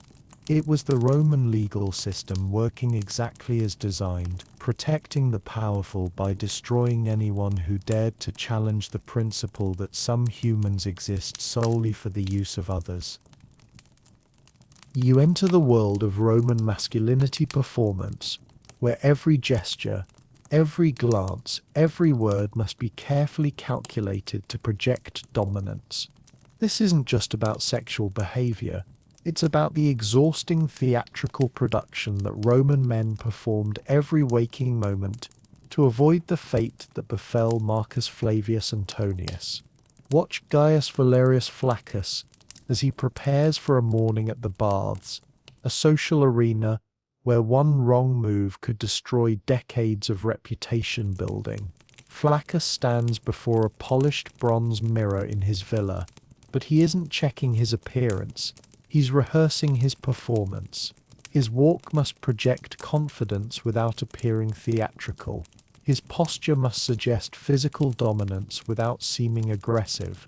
His voice must carry authority without revealing the constant fear that drives every Roman man, the terror of being perceived as weak, submissive, or emotionally vulnerable. Flaccus practices the way he will look at other men in the baths. Too direct, and he might be accused of inappropriate desire. Too indirect, and he could appear nervous or guilty. The perfect Roman gaze must suggest casual dominance, the look of a man surveying his possessions rather than evaluating potential partners. Even his conversation has been carefully planned. Flaccus will discuss his latest business ventures, emphasizing his control over dozens of employees. He'll mention his wife in terms that stress his authority over her rather than any affection. He'll reference his military service, focusing on moments where he demonstrated command over other men. This performance extends to every aspect of his physical presentation. Roman men developed elaborate codes around clothing, jewelry, and grooming that signaled sexual dominance without appearing to care about such things. Flaccus wears a toga cut to emphasize his broad shoulders, sandals that add subtle height, and jewelry that suggests wealth without femininity. But the most crucial element of his performance is emotional. Flaccus has trained himself never to show vulnerability, never to appear moved by beauty, never to display anything that might suggest capacity for submission. Roman masculinity required the complete suppression of normal human responses to intimacy, connection, and pleasure. The bathhouse itself becomes a stage where this performance reaches its peak intensity. Here Roman men are partially or completely naked, making physical dominance displays more obvious while simultaneously creating opportunities for sexual scrutiny that could destroy reputations instantly. Senator Marcus Calpurnius Bibulus has perfected the art of bathhouse dominance performance. He enters the caldarium with a swagger that suggests ownership of the space and everyone in it. His slaves follow at precisely the correct distance, close enough to demonstrate his wealth, far enough to avoid suggesting emotional attachment. Bibulus positions himself where other men must acknowledge his presence, but he never appears to seek attention. His conversations are loud enough to be overheard but indirect enough to maintain plausible deniability. When younger men serve him wine or oil, he accepts their service with casual indifference that reinforces their inferior status while demonstrating his natural authority. The performance becomes even more complex when Bibulus encounters men of equal social rank. Here the dominance displays must be subtle enough to avoid direct confrontation while clear enough to establish hierarchy. Roman men developed an intricate choreography of gestures, postures, and verbal cues that allowed them to compete for dominance without openly acknowledging the competition. But perhaps the most exhausting aspect of Roman masculinity performance was the constant surveillance of other men for signs of weakness or transgression. Every Roman man was simultaneously performer and audience, constantly watching for opportunities to advance his own position by exposing others' failures to maintain proper dominance. Lucius Cornelius Sulla built his early political career on this surveillance system. He attended every major social gathering with the systematic attention of a hunter, watching for moments when other men revealed inappropriate desires, showed excessive emotion, or displayed any behavior that could be weaponized against them. Sulla maintained detailed mental records of every man's performance lapses who had looked too long at a particular slave, who had spoken too fondly of a male friend, who had shown anger or sadness or any emotion that suggested capacity for submission. This information became currency in Rome's political marketplace, traded for favors and used to destroy enemies. The pressure to maintain perfect masculine performance created a culture where authenticity became literally dangerous. Roman men learned to suppress not just inappropriate sexual desires but all genuine emotions that might suggest human vulnerability. Love, grief, fear, joy, any feeling that couldn't be immediately converted into a dominance display had to be hidden or eliminated entirely. This emotional suppression extended into their private relationships. Fathers struggled to show affection for their sons without appearing weak. Husbands learned to interact with their wives as property rather than partners. Friendships became strategic alliances rather than emotional connections.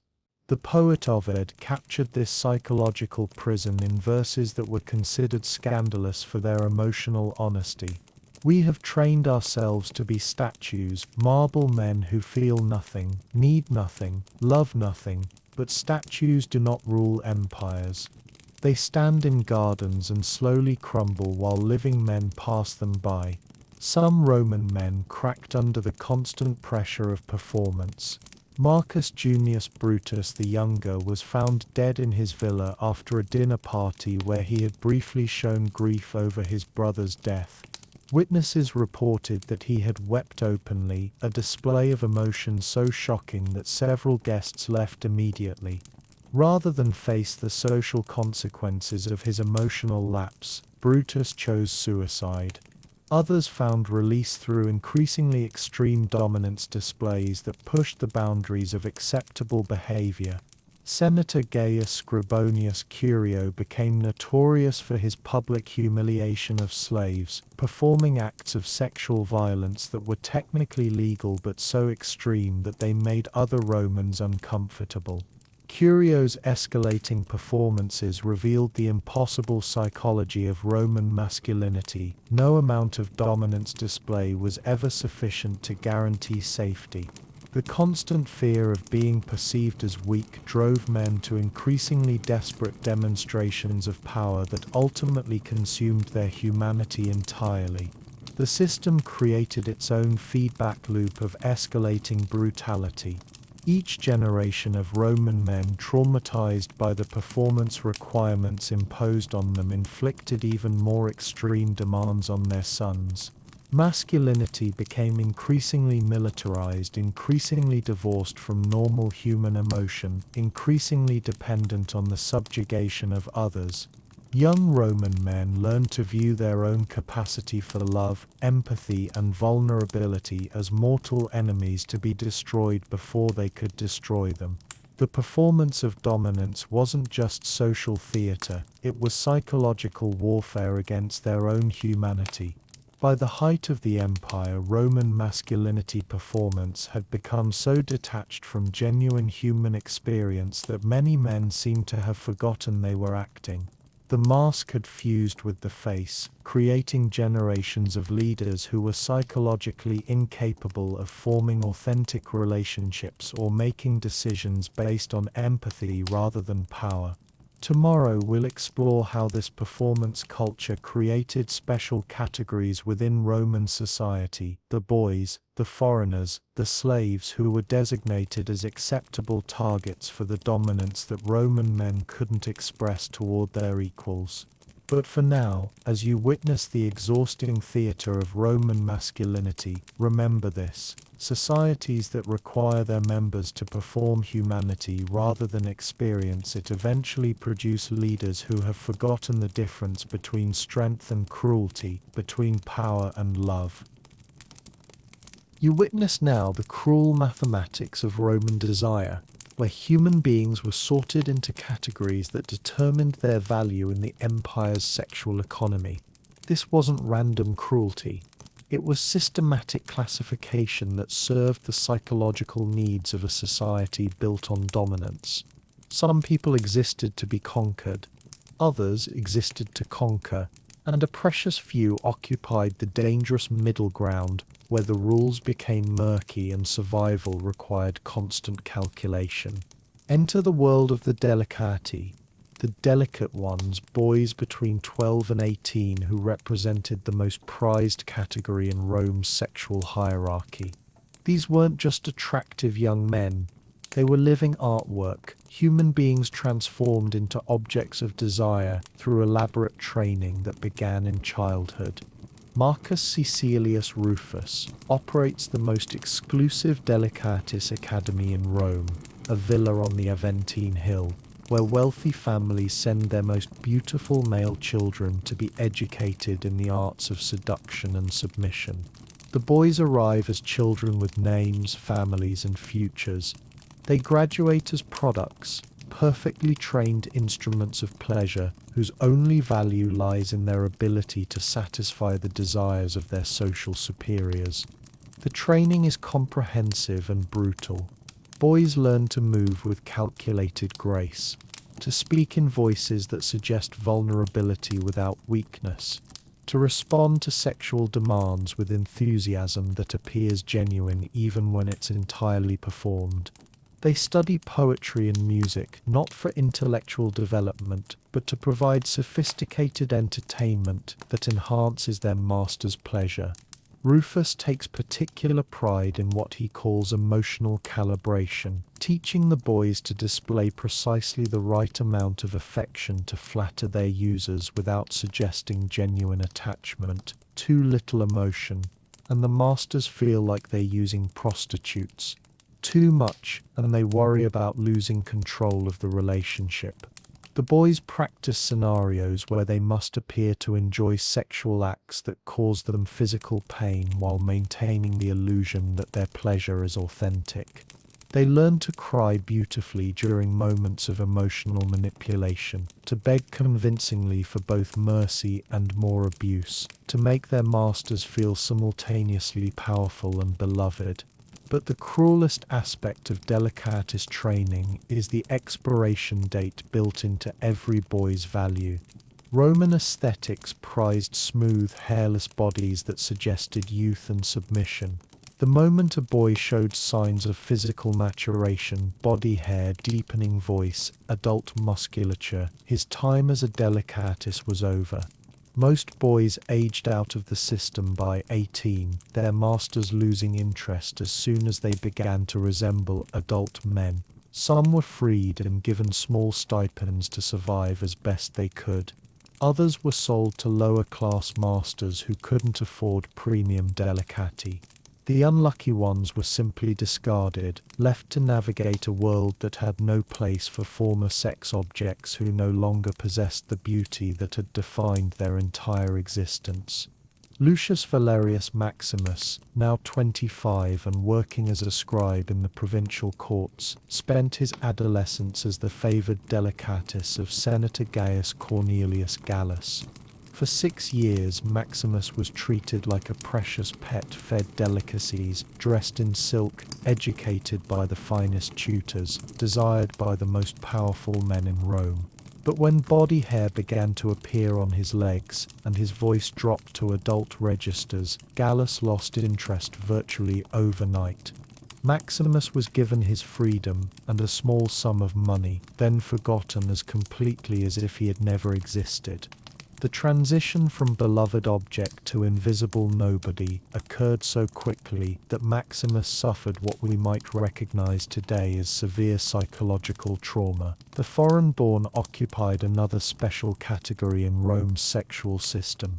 Men from conquered territories, Greeks, Gauls, Germans, Syrians, were considered inherently inferior to Romans, making them acceptable targets for sexual dominance regardless of their age or social status in their home cultures.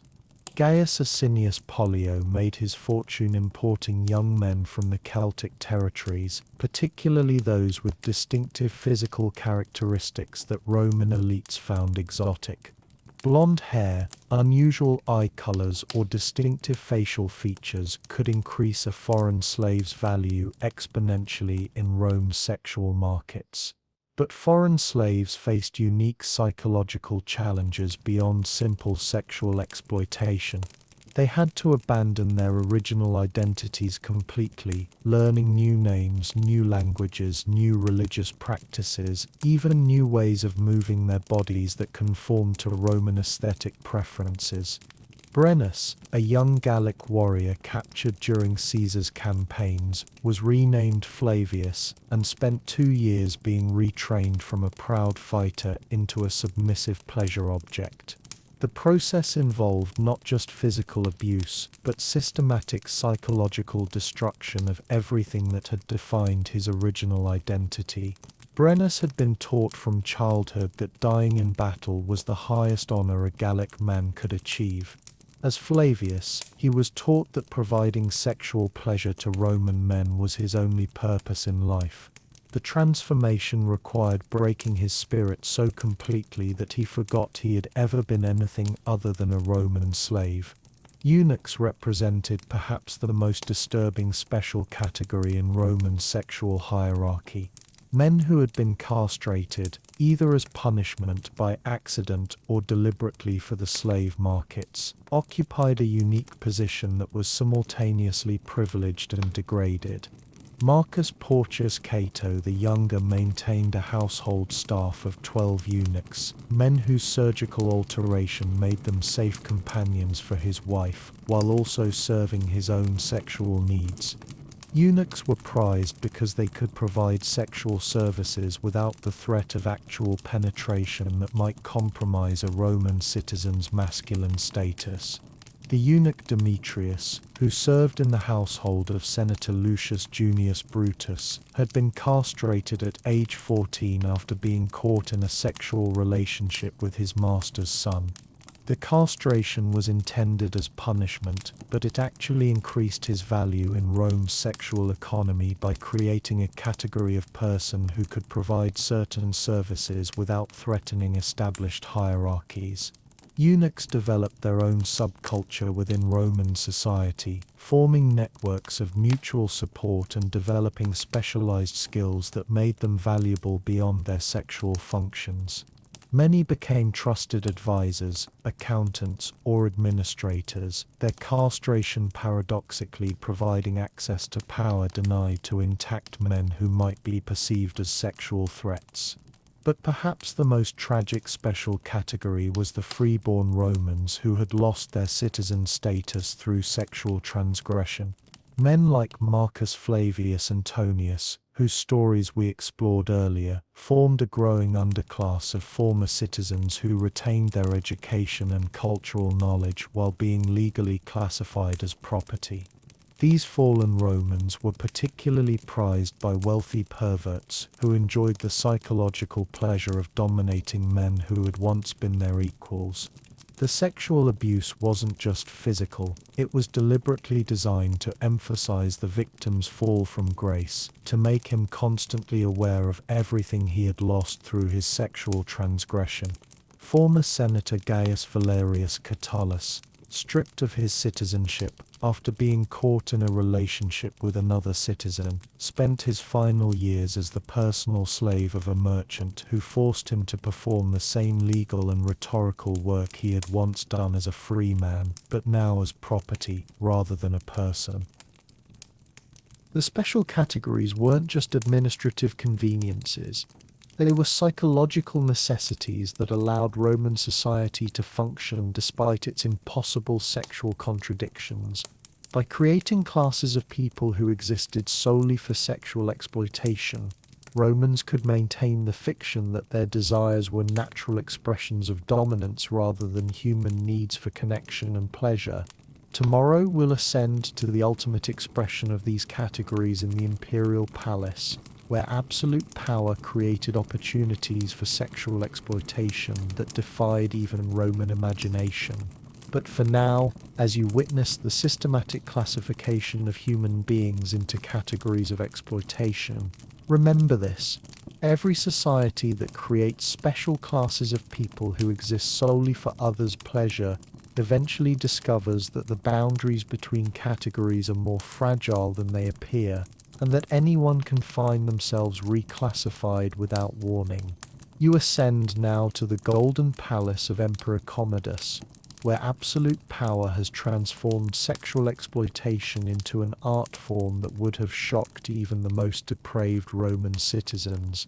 Here, in the marble halls where gods supposedly walk among mortals, you witness what happens when the sexual hierarchy that governs Roman society is taken to its logical extreme. Commodus doesn't just own people, he owns reality itself. In his palace, senators become gladiators, slaves become lovers, and lovers become sacrifices, all at the whim of a man whose power is so absolute that even his sexual fantasies carry the force of law. The emperor stands in his private arena, a scaled-down version of the Colosseum built within the palace walls, watching Senator Marcus Aemilius Lepidus fight for his life against a gladiator armed with a net and trident. But this isn't an execution, it's foreplay. Lepidus is fighting for the privilege of sharing the emperor's bed tonight, competing against his own son for imperial sexual favor.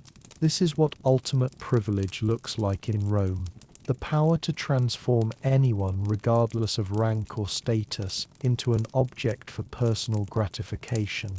Commodus has transcended even Roman sexual hierarchy, creating his own category where emperor equals god equals absolute sexual authority over every living being in the empire. The senator's son, barely 17 and already marked with scars from previous gladiatorial performances, defeats his father through superior youth and desperation. The crowd of imperial courtiers applauds politely, understanding that their own survival depends on appearing to enjoy whatever spectacle the emperor provides. Young Lepidus approaches the imperial box and kneels in the sand, knowing that tonight he will be used by Commodus in ways that would horrify his father, while that same father watches from the slave quarters where he will spend the night contemplating his failure to satisfy imperial desires. But Commodus represents only the most visible extreme of imperial sexual privilege. Emperor Domitian operates his court like a sophisticated torture chamber where psychological manipulation replaces crude violence. His victims never know whether they're being rewarded or destroyed until it's too late to resist. Domitian maintains what he calls his Garden of Pleasures, a wing of the palace where the most beautiful young men from throughout the empire are kept for imperial entertainment. But unlike simple sexual slavery, these boys are treated as beloved pets one day and tortured victims the next, never knowing which version of the emperor they'll encounter. The psychological games are deliberate and cruel.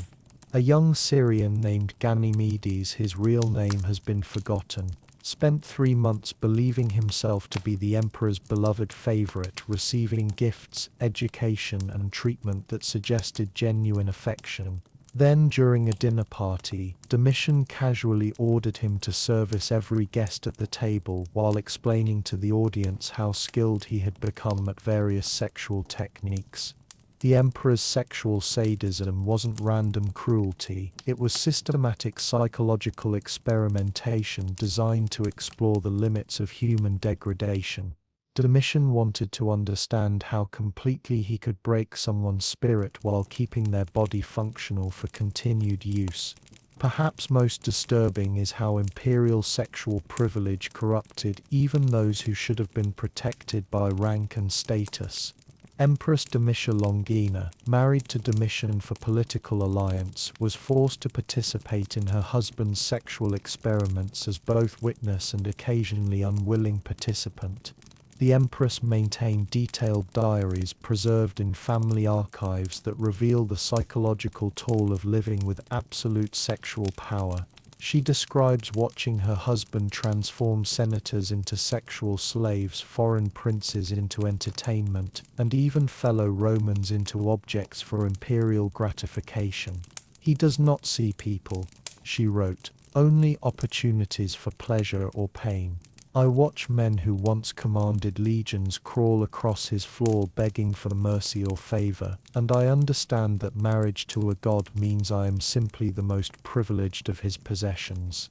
Emperor Caligula took imperial sexual privilege in different directions, focusing on the systematic destruction of social boundaries through public humiliation.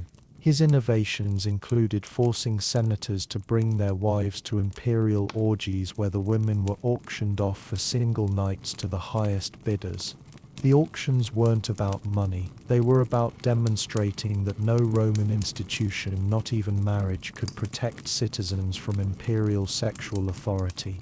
Caligula would bid against senators for their own wives, always ensuring that he won, then force the husbands to serve as attendants during the sexual encounters that followed. Senator Gaius Asinius Gallus was forced to prepare his wife for Caligula's pleasure, bathing her, dressing her, and personally escorting her to the imperial bedchamber. The psychological torture was precise and deliberate. Gallus had to participate in his own humiliation while maintaining the fiction that he was honored by imperial attention. But imperial sexual privilege extended beyond individual emperors to create institutional systems of exploitation that operated throughout the imperial bureaucracy. Provincial governors learned to offer sexual tribute to maintain imperial favor, sending their most beautiful subjects to Rome as living gifts. Governor Lucius Junius Gallio of Syria built his career by identifying and training young men specifically for imperial consumption.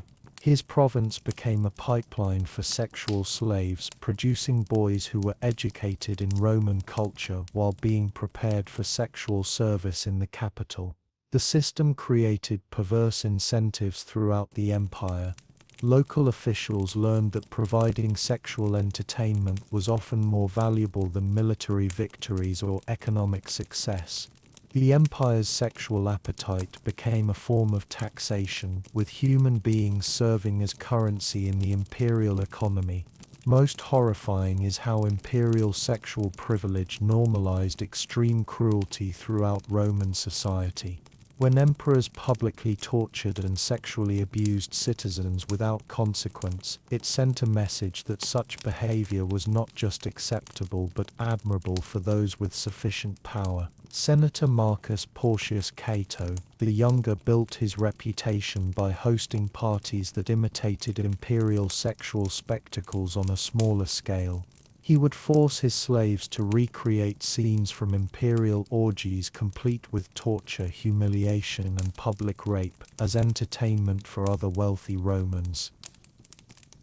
These imitation emperors competed to outdo each other in creative cruelty, pushing the boundaries of acceptable behavior while staying just within the limits that would avoid imperial displeasure. The result was an escalating cycle of sexual violence that infected every level of Roman society. The imperial court also created a market for sexual innovation that drove Romans to develop increasingly sophisticated methods of psychological and physical torture. Professional torturers became valued consultants, teaching wealthy Romans how to maximize their victims' suffering while prolonging their usefulness. Marcus Livius Drusus, an imperial torture specialist, maintained a school where wealthy Romans could learn advanced techniques for breaking human spirits without causing immediate death. His curriculum included psychological manipulation, sexual torture, and methods for creating long-term psychological dependency in victims. The school's graduates spread throughout the empire, carrying imperial sexual techniques into provincial households and creating a culture where extreme sexual cruelty became a marker of sophistication and power. Emperor Nero represents perhaps the ultimate expression of imperial sexual privilege, a man so removed from normal human experience that he seemed to view the entire empire as his personal sexual fantasy. His famous marriage to the slave Sporus, whom he had castrated and dressed as his dead wife, revealed the complete breakdown of any boundaries between power and sexuality.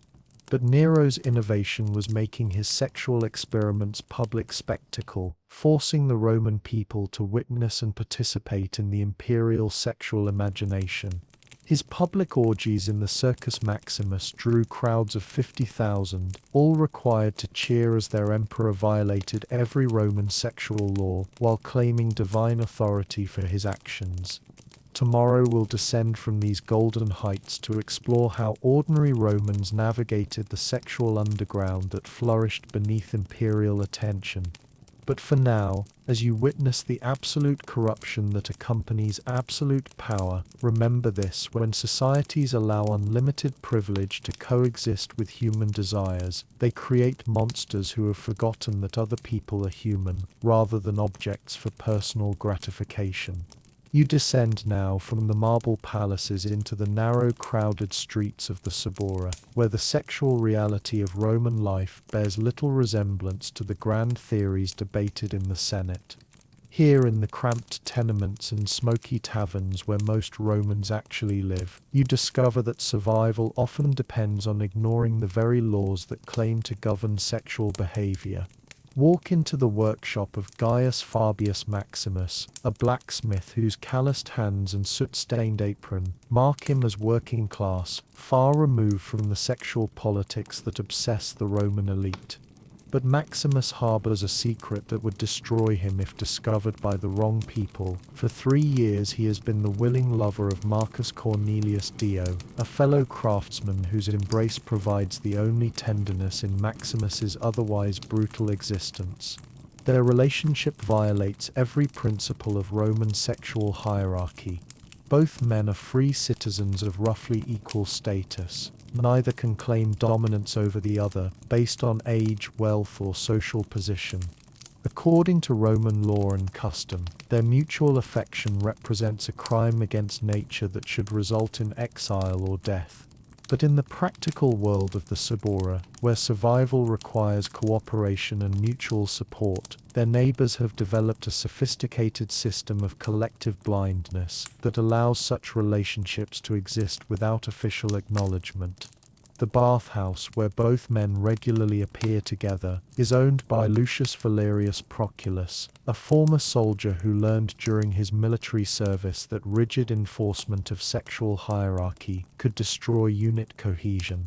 Proculus deliberately schedules the bathhouse to ensure that Maximus and Dio can meet without drawing attention from informants or officials who might report their relationship to authorities.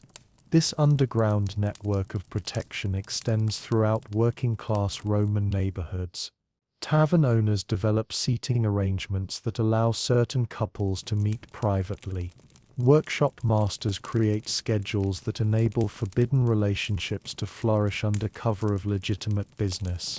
Even local magistrates learn to develop convenient blindness to relationships that don't threaten public order.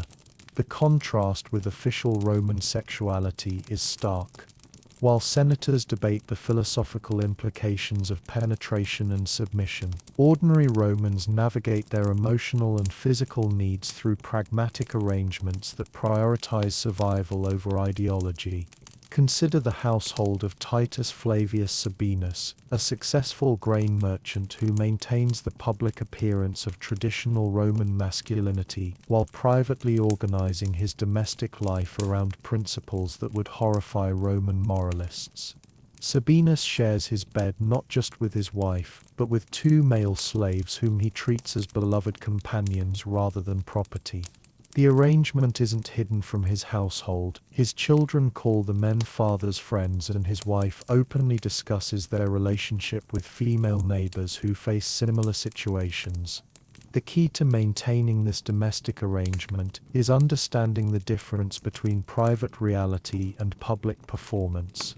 Sabinus ensures that his male lovers never appear dominant in any public setting.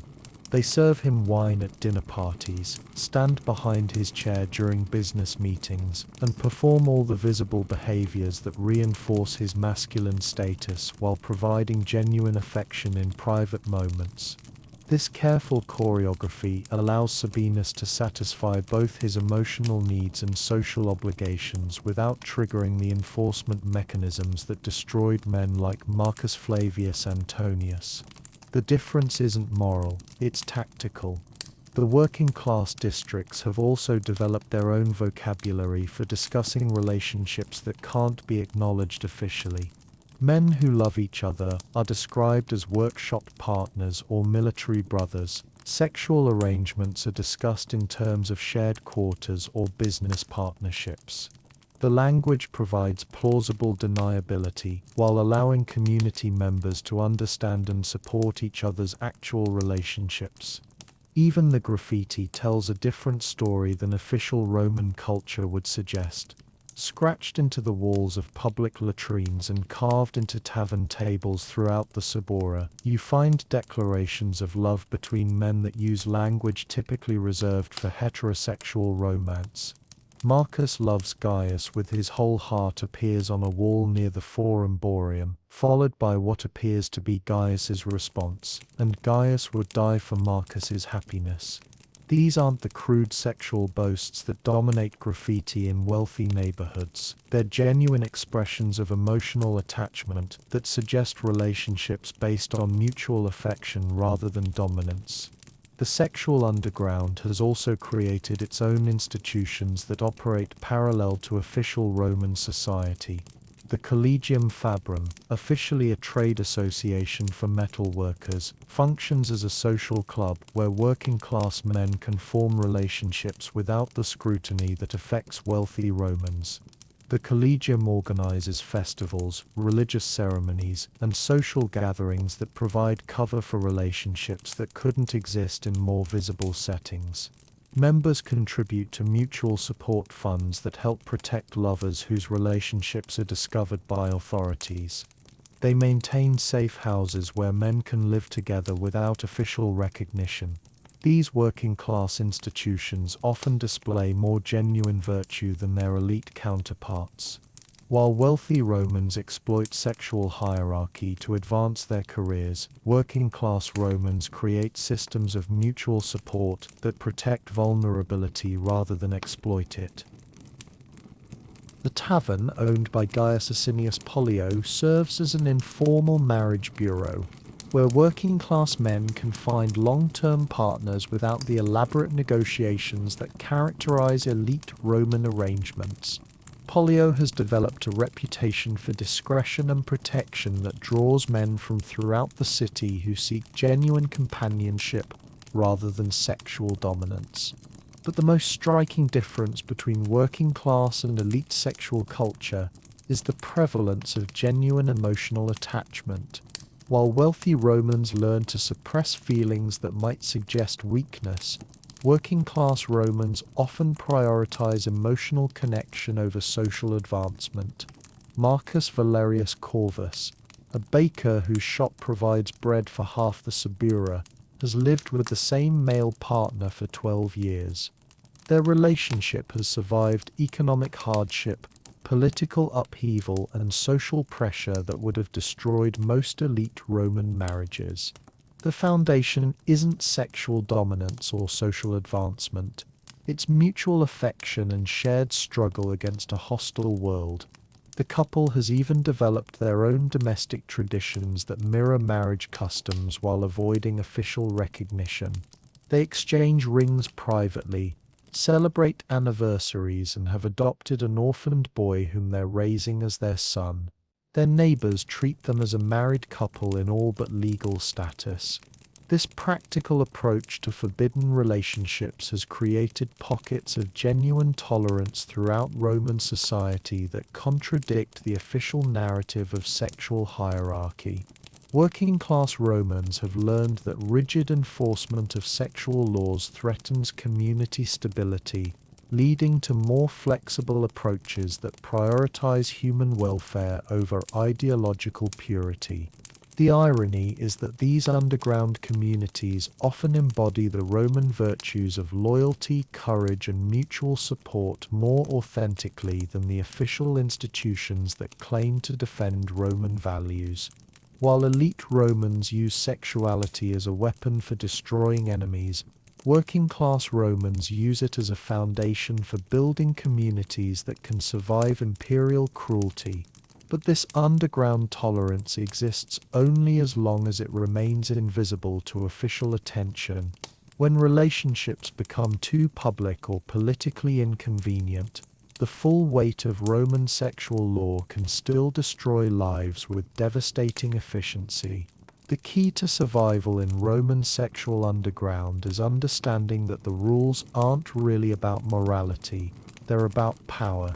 Those who threaten elite interests will be destroyed regardless of their actual behavior, while those who remain invisible can often live according to their own values without interference. Tomorrow we'll explore how this gap between official ideology and lived reality created opportunities for both resistance and exploitation in the most vulnerable populations of Roman society. But for now, as you witness the practical humanity that flourishes beneath imperial cruelty, remember this: official narratives about sexual morality often tell us more about power than about how people actually live and love. You stand now in the slave markets of the Campus Martius, where human beings are sorted, evaluated, and priced like livestock. But this isn't just commerce. It's the beating heart of Roman sexual economy, the vast machine that transforms vulnerability into profit and desperation into pleasure for those wealthy enough to purchase both. Watch the auctioneer Lucius Crassus dives as he presents today's premium offerings, a collection of young men whose bodies will serve as the foundation for Roman sexual hierarchy. Each has been carefully prepared for this moment, bathed, oiled, positioned to display their assets to best advantage. Their eyes hold the blank stare of people who have learned that survival depends on becoming objects rather than remaining human. The buyers aren't monsters hiding in shadows. They're Rome's most respected citizens, senators, merchants, generals, priests. They evaluate human flesh with the same calculating attention they bring to purchasing horses or selecting wine. Quality, durability, aesthetic appeal, projected lifespan, all factors that determine market value in an economy built on human suffering. Marcus Porcius Cato, the same moralist who denounces sexual corruption in the Senate, bids aggressively on a 16-year-old Germanic boy whose blonde hair and blue eyes will complement his villa's decor. Cato isn't buying a person, he's acquiring a luxury item that will enhance his status while providing sexual services that Roman law considers his natural right. The boy, who once had a name and family and dreams of his own, now exists only as property valued at 12,000 denarii. His previous identity has been systematically erased through months of conditioning that taught him to respond to his master's desires while suppressing any trace of independent will. This is slavery's most insidious function in Roman sexual culture. It provides a legal framework for treating human beings as objects while allowing purchasers to maintain their self-image as virtuous citizens exercising natural authority. But the slave markets represent only the most visible part of Rome's exploitation economy. Throughout the empire, networks of procurers, trainers, and dealers work systematically to identify and capture vulnerable populations who can be converted into sexual property. Governor Gaius Sulpicius Galba of Pannonia has perfected the art of manufacturing slaves through legal manipulation.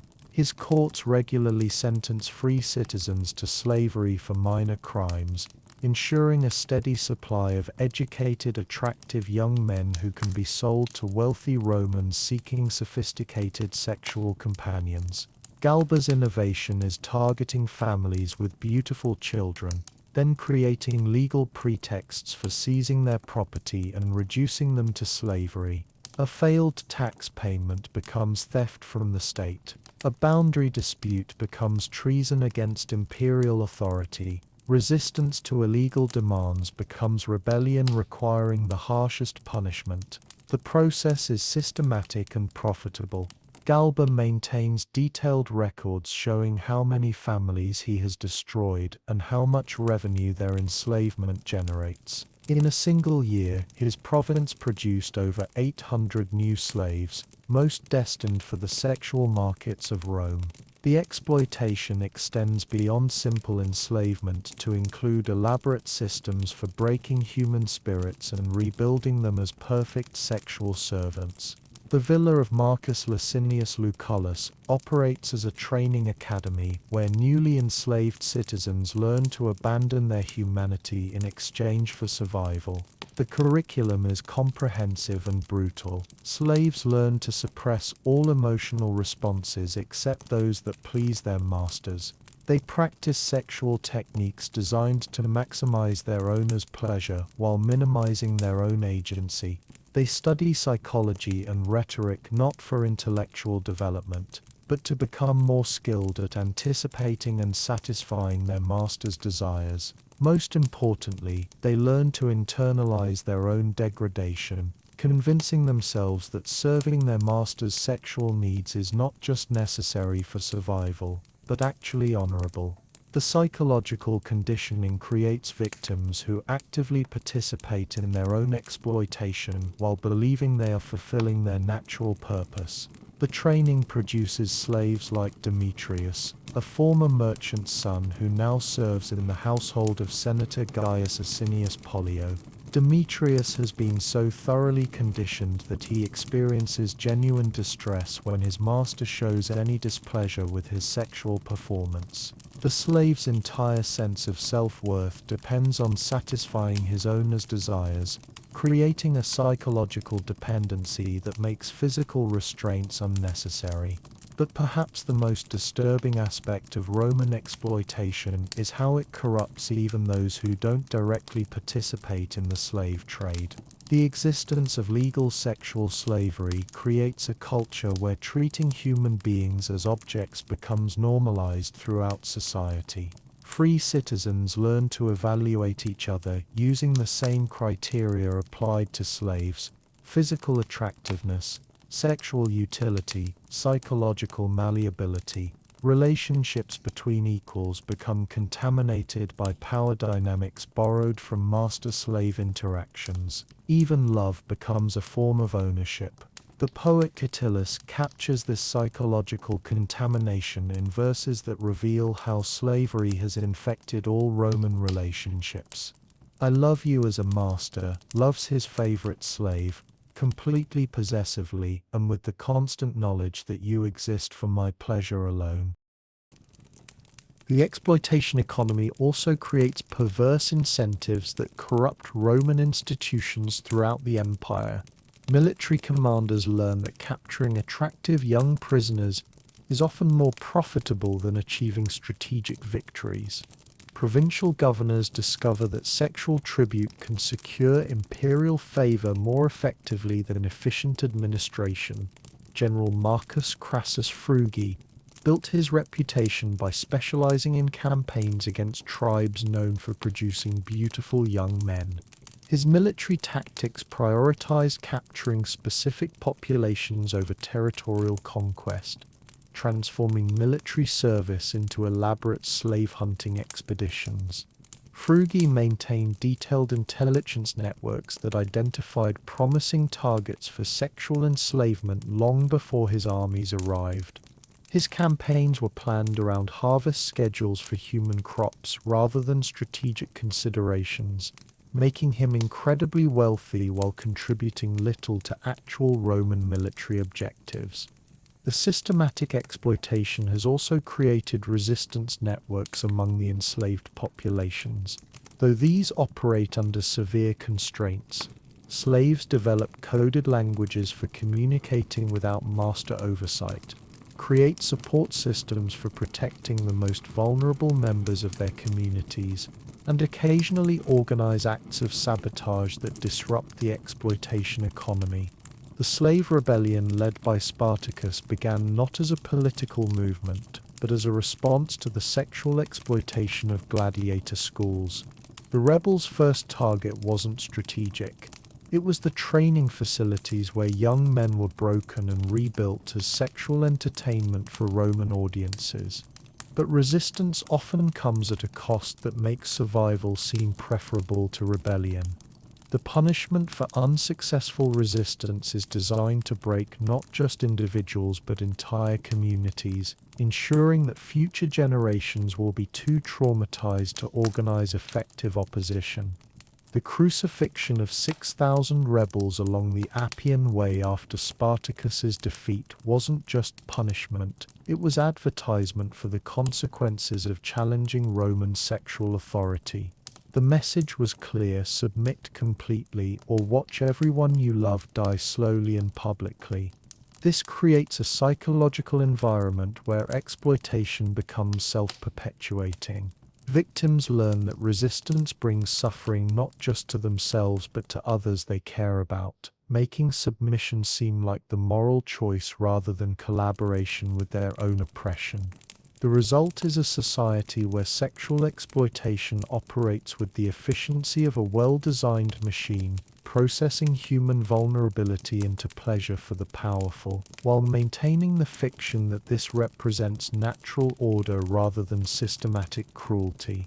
The Roman exploitation economy reveals the essential truth about societies built on human hierarchy. They require constant inputs of suffering to maintain their structure, and they develop increasingly sophisticated methods for converting vulnerability into power while teaching victims to see their exploitation as virtue.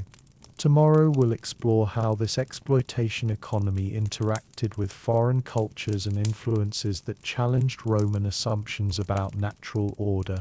But for now, as you witness the systematic conversion of human beings into property, remember this: institutions that profit from human suffering will always develop moral frameworks that make cruelty seem virtuous to those who benefit from it.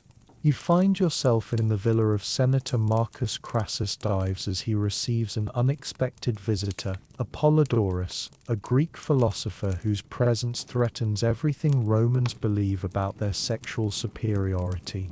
The contrast is immediate and unsettling. Where Roman sexuality operates through dominance and hierarchy, Greek culture offers something far more dangerous to Roman sensibilities: the possibility of equality. Apollodorus speaks softly about relationships between men that emphasize mutual affection, intellectual connection, and emotional growth rather than conquest and submission. His words carry the weight of centuries of Greek philosophical tradition that views love between males as potentially the highest form of human connection, a concept so alien to Roman thinking that Crassus struggles to understand what the philosopher is even describing. You speak of love as if it were partnership, Crassus says, his voice betraying confusion and disgust. But love is ownership. Beauty exists to serve power. How can there be equality between unequals?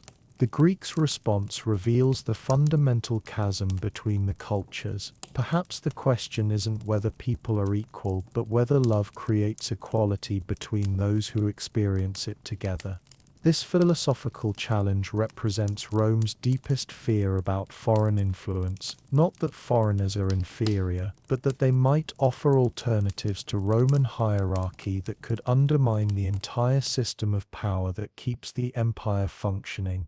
Greek pederastic traditions, with their emphasis on mentorship and mutual emotional development, posed a direct threat to Roman sexual logic. Where Romans saw relationships between older and younger men as opportunities for domination, Greeks often emphasized the older partner's responsibility to nurture the younger man's intellectual and moral development. The Roman response was characteristically brutal: adopt the aesthetics while rejecting the philosophy. Wealthy Romans imported Greek art, Greek literature, and Greek boys while systematically destroying any aspects of Greek culture that suggested alternatives to hierarchy and dominance. Senator Lucius Cornelius Balbus maintains one of Rome's finest collections of Greek sculpture, marble representations of beautiful young men that celebrate the Greek aesthetic of male beauty. But Balbus uses these artistic treasures to decorate the rooms where he sexually tortures actual Greek slaves, creating a perverted juxtaposition of cultural appreciation and cultural destruction. The eastern provinces presented even greater challenges to Roman sexual assumptions. Persian, Syrian, and Egyptian cultures had developed sophisticated traditions around male relationships that emphasized spiritual connection and religious significance rather than simple physical dominance. The cult of Mithras, popular among Roman soldiers, included initiation ceremonies that involved intimate contact between men as part of religious rebirth. But Roman military commanders struggled to distinguish between sacred ritual and forbidden sexuality, creating confusion that threatened military discipline. General Gaius Suetonius Paulinus banned Mithraic ceremonies in his legions after witnessing initiation rites that seemed to violate every principle of Roman masculine hierarchy. The ban created religious conflict that weakened unit cohesion, but Paulinus considered the threat to sexual hierarchy more dangerous than the loss of military effectiveness. Celtic and Germanic tribes presented different challenges. Their warrior cultures often included traditions of male bonding that Romans found both admirable and threatening. Germanic war bands formed intense emotional attachments between fighters that enhanced battlefield effectiveness but violated Roman assumptions about proper masculine emotional restraint.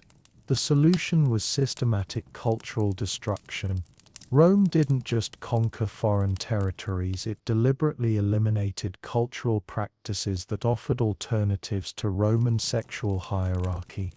Libraries were burned, priests were executed, and traditional ceremonies were banned throughout the empire. But foreign influence couldn't be completely eliminated because Rome needed foreign slaves, soldiers, and administrators to function. This created ongoing cultural contamination that slowly infected Roman sexual practices despite official resistance. Young Romans educated by Greek tutors absorbed philosophical ideas about love and beauty that contradicted their cultural training. Soldiers serving in eastern provinces observed relationship patterns that suggested alternatives to dominance and submission. Merchants trading throughout the empire encountered sexual customs that challenged Roman assumptions about natural order. The response was increasing paranoia about foreign corruption. Roman moralists developed elaborate theories about how foreign influence was destroying traditional Roman virtue, creating a scapegoating system that blamed cultural problems on external contamination rather than internal contradictions. Emperor Domitian launched systematic purges of foreign cultural influences, banning Greek philosophy, Eastern religions, and Celtic traditions while promoting what he claimed were pure Roman values. But the purges revealed how thoroughly foreign ideas had already penetrated Roman culture. The empire could barely function without the foreign influences it was trying to eliminate. The most insidious foreign influence was the simple idea that relationships between men could be based on something other than power. This concept, filtering through Greek philosophy, Eastern mysticism, and barbarian warrior traditions, slowly created space for Romans to imagine alternatives to the sexual hierarchy that defined their civilization. Tomorrow we'll explore how these cultural tensions affected the most silenced voices in Roman society, the women whose experiences were systematically erased from official records. But for now, as you witness Rome's struggle to maintain sexual hierarchy against foreign alternatives, remember this: cultures that define themselves through domination over others must constantly guard against the dangerous possibility that their victims might offer better ways of living. You enter the most dangerous territory in Roman sexual history, the realm of silence, where women's desires were so thoroughly erased that their absence speaks louder than any surviving testimony. The scrolls contain thousands of words about men's relationships with other men, but when it comes to women loving women, the parchment goes mysteriously blank. This silence isn't accidental. It's strategic erasure designed to maintain the fiction that Roman sexual hierarchy was natural rather than imposed. Women who desired other women threatened the fundamental assumption that female sexuality existed solely for male pleasure and reproduction. Stand in the private chambers of Livia Drusilla, wife of Senator Marcus Cornelius Tacitus, as she carefully burns a collection of letters that could destroy not just her own life, but the lives of a dozen other women throughout Rome. The letters reveal a network of female relationships that operated completely outside Roman sexual categories, creating connections based on emotional intimacy rather than dominance. The women wrote to each other about love in language that Roman men reserved for describing their most prized possessions. But these weren't possession relationships. They were partnerships between equals who found in each other the emotional connection that Roman marriage systematically denied them. My dearest Claudia, one letter reads, "When I hold you, I forget that I am property. When you speak my name, I remember that I am human. When we are together, I understand why the gods created love before they created law." This language would have been revolutionary if preserved, suggesting that Roman women had developed their own understanding of love that contradicted everything their society taught about natural hierarchy. The letters had to be destroyed because they offered evidence of alternative ways of organizing human relationships. The few women whose same-sex desires are mentioned in surviving Roman literature appear only as objects of male fascination or disgust. The poet Martial writes mockingly about women who play the husband's role, reducing complex emotional relationships to crude sexual caricatures that reinforce rather than challenge Roman assumptions about gender. But archaeological evidence suggests a different reality. Burial sites throughout the empire reveal women interred together with arrangements that mirror spousal burial patterns. Joint graves, shared possessions, and epitaphs that use language typically reserved for marriage all point to relationships that Roman law couldn't acknowledge but Roman hearts couldn't deny. The most tragic aspect of this erasure is how it eliminated potential models for relationships based on equality rather than dominance. If Roman culture had preserved women's voices about love between equals, it might have offered alternatives to the brutal sexual hierarchy that consumed the empire. Instead, the silence ensured that male dominance remained the only framework for understanding desire, love, and human connection. By erasing women's experiences, Rome eliminated the very evidence that could have challenged its foundational assumptions about natural order. Tomorrow we'll witness the final transformation of Roman sexuality as Christianity begins to reshape the empire's understanding of desire and morality. But for now, as you contemplate the voices that were deliberately silenced, remember this: societies that erase certain experiences from the historical record reveal more about their fears than their values. You stand at the threshold of history's most profound sexual revolution, watching as Emperor Constantine's conversion to Christianity begins to dismantle the Roman sexual hierarchy that has dominated the Mediterranean world for centuries. But this isn't liberation, it's replacement of one system of control with another, equally rigid and perhaps more psychologically damaging. The Christian transformation of Roman sexuality didn't eliminate the brutality, it universalized it. Where Roman law had created categories of people who could be sexually exploited with impunity, Christian doctrine declared all sexual desire outside marriage to be equally sinful, making everyone potentially subject to punishment for their natural human needs. Bishop Ambrose of Milan stands before a gathering of newly converted Roman aristocrats, explaining how Christian sexual morality will function in practice. His words reveal the continuity rather than the rupture between Roman and Christian sexual control. Where Rome asked who penetrates whom, we ask whether all participants are prepared to suffer eternal damnation. The hierarchy remains, it simply extends into the afterlife. The most disturbing aspect of Christianity's sexual revolution was how it preserved Roman assumptions about dominance and submission while cloaking them in religious language. Male authority over women remained absolute, justified now by divine rather than natural law. The sexual exploitation of slaves continued unchanged, redefined as acceptable because their souls rather than their bodies were considered the valuable property.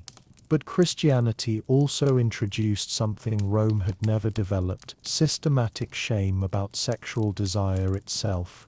Where Romans had celebrated sexual dominance as a natural expression of power, Christians learned to view all sexual feeling as evidence of corruption requiring constant vigilance and frequent punishment.